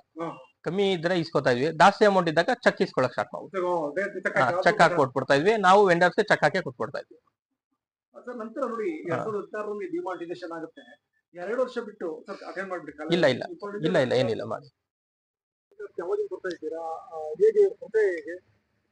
9 to 9 ಕೇರ್ ಬಂದ್ಬಿಟ್ಟು ನನ್ಗೆ ಲಾಸ್ಟ್ ಒಂದು 2 years ಇಂದ ಪರಿಚಯ ಇದೆ. ನಾನು ಮೈಸೂರಲ್ಲಿ ಫ್ರಾಂಚೈಸಿ ಓಪನ್ ಮಾಡ್ಬೇಕಾದ್ರೆ ವಾವ್ಗಾಸ್ ಬಂದ್ಬಿಟ್ಟು ನಾನು ಸೈಟ್ ಹುಡುಕ್ತಾ ಇದ್ದೆ. ಡೇ 1 ಇಂದನೂ ನನಗೆ ಮೈಸೂರು ಬಂದಲ್ಲಿಂದ ಪರಿಚಯ ಇದೆ ಅಂತ ಹೇಳ್ಬೋದು. ಅಂಡ್ ಅದೇ ಸೈಟ್ ಹುಡ್ಕೋಕಾಗಿರ್ಬೋದು, ವರ್ಕ್ಶಾಪ್ ಆಗಿರ್ಬೋದು, ನಾನು ತುಂಬಾ ವರ್ಕ್ಶಾಪ್ ನ ಟ್ರೈ ಮಾಡಿದ್ದೀನಿ. 9 to 9 ಬರೋಕ್ಕಿಂತ ಮುಂಚೆನೂ ಟ್ರೈ ಮಾಡಿದ್ದೀನಿ ಸರ್ವಿಸ್ ಅಂತ. ಈಗ ಬಂದ್ಬಿಟ್ಟು ಲಾಸ್ಟ್ ಒಂದು 2 years ಇಂದನೂ ನಾನು ಇಲ್ಲೇ ಸರ್ವಿಸ್ ಬಿಡ್ತಾ ಇದ್ದೀನಿ. ಕಂಪೇರ್ ಟು ಹೊರಗಡೆ ಕಂಪೇರ್ ಮಾಡಿದ್ರೆ ನನಗೆ ಒಂಥರ ಪ್ರೈಸಿಂಗ್ ವೈಸ್ ನನಗೆ ಈಸಿ ಆಗಿದೆ. ಮೇನ್ಲಿ ಬಂದ್ಬಿಟ್ಟು ಸಪೋರ್ಟಿಂಗ್, ಲೈಕ್ ನಮ್ಗೆ ರೆಂಟಲ್ ಕಾರ್ಸ್ ಅಂದ್ರೆ ನಮ್ಗೆ ಯೂಶಲಿ ಕಸ್ಟಮರ್ ಯೂಸ್ ಮಾಡ್ತಾ ಇರ್ತಾರೆ ಗಾಡಿ. ಮಿಡ್ ನೈಟ್ ಆಗಿರ್ಬೋದು, ರಾತ್ರಿ ಗಾಡಿಗಳು ಬ್ರೇಕ್ ಡೌನ್ ಆಗುತ್ತೆ. ಇಲ್ಲಿಂದ ಬಂದ್ಬಿಟ್ಟು ನಾವು ಕಸ್ಟಮರ್ ಪ್ಲೇಸ್ಗೆ ಹೋಗ್ಬೇಕು, ಅಲ್ಲಿಂದ ವೆಹಿಕಲ್ ಚೆಕ್ ಮಾಡ್ಬೇಕು. ಫಾರೆಸ್ಟ್ ಝೋನ್ ಅಲ್ಲಿ ಆಲ್ಮೋಸ್ಟ್ ಮೈಸೂರು ಅಂದ್ರೆ ಸರೌಂಡಿಂಗ್ ಇರೋದು ಟೂರಿಸಂ ಪ್ಲೇಸಸ್ ಇದೆ. ಸರೌಂಡಿಂಗ್ ಎಲ್ಲೋದು ಫಾರೆಸ್ಟ್ ಝೋನ್ ಅಂತೂ ಸಿಗುತ್ತೆ. ಅಲ್ಲೆಲ್ಲ ಬ್ರೇಕ್ ಡೌನ್ ಆದಾಗ ನಾವು ಯಾವ್ದಾದ್ರು ಮೆಕ್ಯಾನಿಕ್ ಕೇಳ್ತೀವಿ ಅಂದ್ರೆ ಇಲ್ಲ ಬರಕ್ಕಾಗಲ್ಲ, ಇಲ್ಲ ಅಷ್ಟ್ ಕೊಡಿ ಇಷ್ಟ್ ಕೊಡಿ, ಪ್ರೈಸಿಂಗ್ ಅಲ್ಲಿ ಡಿಮ್ಯಾಂಡ್ಸ್ ಇರುತ್ತೆ, ಇಲ್ಲ ಅವ್ರ ಕೆಲ್ಸಕ್ಕಂತಾನೆ ಡಿಮ್ಯಾಂಡ್ಸ್ ಇರುತ್ತೆ. ಸೊ ನನಗೆ ಈಸಿ ಇದೆ. ಅವ್ರು ಆತರ ಬ್ರೇಕ್ ಡೌನ್ಗೇನು ನನಗೆ ಇವತ್ತಿನ ತನಕನೂ ಯಾವ್ದು ಎಕ್ಸ್ಟ್ರಾ ಅಡಿಷನಲ್ ಚಾರ್ಜ್ ಮಾಡಿಲ್ಲ. ಇಲ್ಲಿಂದ ತುಂಬಾ ಕಡೆಗೆ ಬಂದಾಗ್ಲೂ ಇದೆಯಲ್ಲ, ಏನು ಅವ್ರ ಕೆಲಸ ಚಾರ್ಜಸ್ ಏನಿದೆ ಅಷ್ಟೇ ತಗೊಳ್ತಾರೆ. ಕೆಲಸ ಕೂಡ ತುಂಬಾ ನೀಟಾಗಿ ನನ್ಗೆ ಮಾಡ್ಕೊಟ್ಟಿದ್ದಾರೆ. ಒಂದ್ಸಲಿ ಮಾಡ್ಕೊಟ್ರು ಅಂದ್ರೆ ಕಂಪ್ಲೇಂಟ್ ಆಲ್ಮೋಸ್ಟ್ ನಾವು ಇಷ್ಟು ದಿನ ನೋಡಿಲ್ಲ. ಇನ್ ಕೇಸ್ ಬಂದ್ರು ಅದನ್ನ ರಿಸಾಲ್ವ್ ಮಾಡಿ ಕೊಡ್ತಾ ಇದಾರೆ ನಮಗೆ. ಯಾಕಂದ್ರೆ ನಾವು ಹೊರಗಡೆ ಕೊಡೋ ತರ ನೋಡ್ದಂಗೆ ಇವ್ರ ಹತ್ರ ಡಯಾಲಿಸಿಸ್ ಆಗಿರ್ಬೋದು, ಪ್ರತಿಯೊಂದಾಗಿರ್ಬೋದು, ಟಿಂಕರಿಂಗ್ ಪೇಂಟಿಂಗ್ ಆಗಿರ್ಬೋದು, ಆಮೇಲೆ ಮೆಕಾನಿಸಮ್ ವರ್ಕ್ ಆಗಿರ್ಬೋದು, ಎಲೆಕ್ಟ್ರಿಷಿಯನ್ ಆಗಿರ್ಬೋದು, ಎಲ್ಲ ಬಂದ್ಬಿಟ್ಟು ಒಂದ್ ಸ್ಪಾಟ್ ಅಲ್ಲಿ ನನ್ಗೆ ಸಸ್ತಾ ಬೆಲೆಯಲ್ಲಿ ಸಿಗತ್ತೆ ಅಂದ್ರೆ ನಾನು ಯಾಕೆ ಬೇರೆದನ್ನ ಚೂಸ್ ಮಾಡ್ಬೇಕು ಅಲ್ವಾ? So 9 to 9 care it's will be better only. So ಯಾರು ಬೇಕಾದ್ರೂ ಟ್ರೈ ಮಾಡ್ಬೋದು ಬಂದು. ಕಾಲ್ ಮಾಡಿದ ತಕ್ಷಣ ಪಿಕ್ ಮಾಡ್ತಕ್ಕಂಥದ್ದು, ಓದಬೇಕಾಗಿರ್ತಕ್ಕಂಥದ್ದು ಕಾಲ್ ಮಾಡಿದ ತಕ್ಷಣ ಪಿಕ್ ಮಾಡಬೇಕು, ರೆಸ್ಪಾನ್ಸ್ ಮಾಡಬೇಕು. ಅದು ಹೇಗಿದೆ ಸರ್? ಹೇಗೆ ರೆಸ್ಪಾನ್ಸ್? ಯೂಶಲಿ ನಮ್ಗೆ ನಾನ್ ಕಾಲ್ ಮಾಡಿದಾಗ ಯಾವಾಗ್ಲೂ ರೆಸ್ಪಾಂಡ್ ಮಾಡಿಲ್ಲ ಅಂತ ಏನಿಲ್ಲ. ಪ್ರತಿ ಸಲನೂ ಕಾಲ್ ಮಾಡಿದಾಗ ರೆಸ್ಪಾನ್ಸ್ ಮಾಡ್ತಾರೆ, ಬಂದ್ಬಿಟ್ಟು ಎಲ್ಲಿ ಬ್ರೇಕ್ ಡೌನ್ ಆಗಿದೆ ಕೇಳ್ತಾರೆ. ಇನ್ ಕೇಸ್ ನಾನು ಪ್ರೆಸೆಂಟ್ ಮೈಸೂರಲ್ಲಿ ಇದ್ದಿಲ್ಲ ಅಂದ್ರೆ ಅವರೇ ಓನ್ ಆಗಿ ಬಂದ್ಬಿಟ್ಟು ರಿಸ್ಕ್ ತಗೊಂಡು ಕಸ್ಟಮರ್ ಪ್ಲೇಸ್ಗೆ ಹೋಗ್ಬಿಟ್ಟು ಅವ್ರು ಅಟೆಂಡ್ ಮಾಡಿರೋದು ಇದೆ. So it will be good only sir, it well respond for that customers ಅಂತ ಹೇಳ್ಬೋದು. ಸೊ ರೇಟ್ ಆಫ್ ಕೊಡ್ಬೇಕಂದ್ರೆ ಔಟ್ ಆಫ್ 5 ಅಂತೂ ಕೊಡ್ಬೋದು ನಾನು, ಅಷ್ಟಿದೆ ಸರ್. Thank you sir.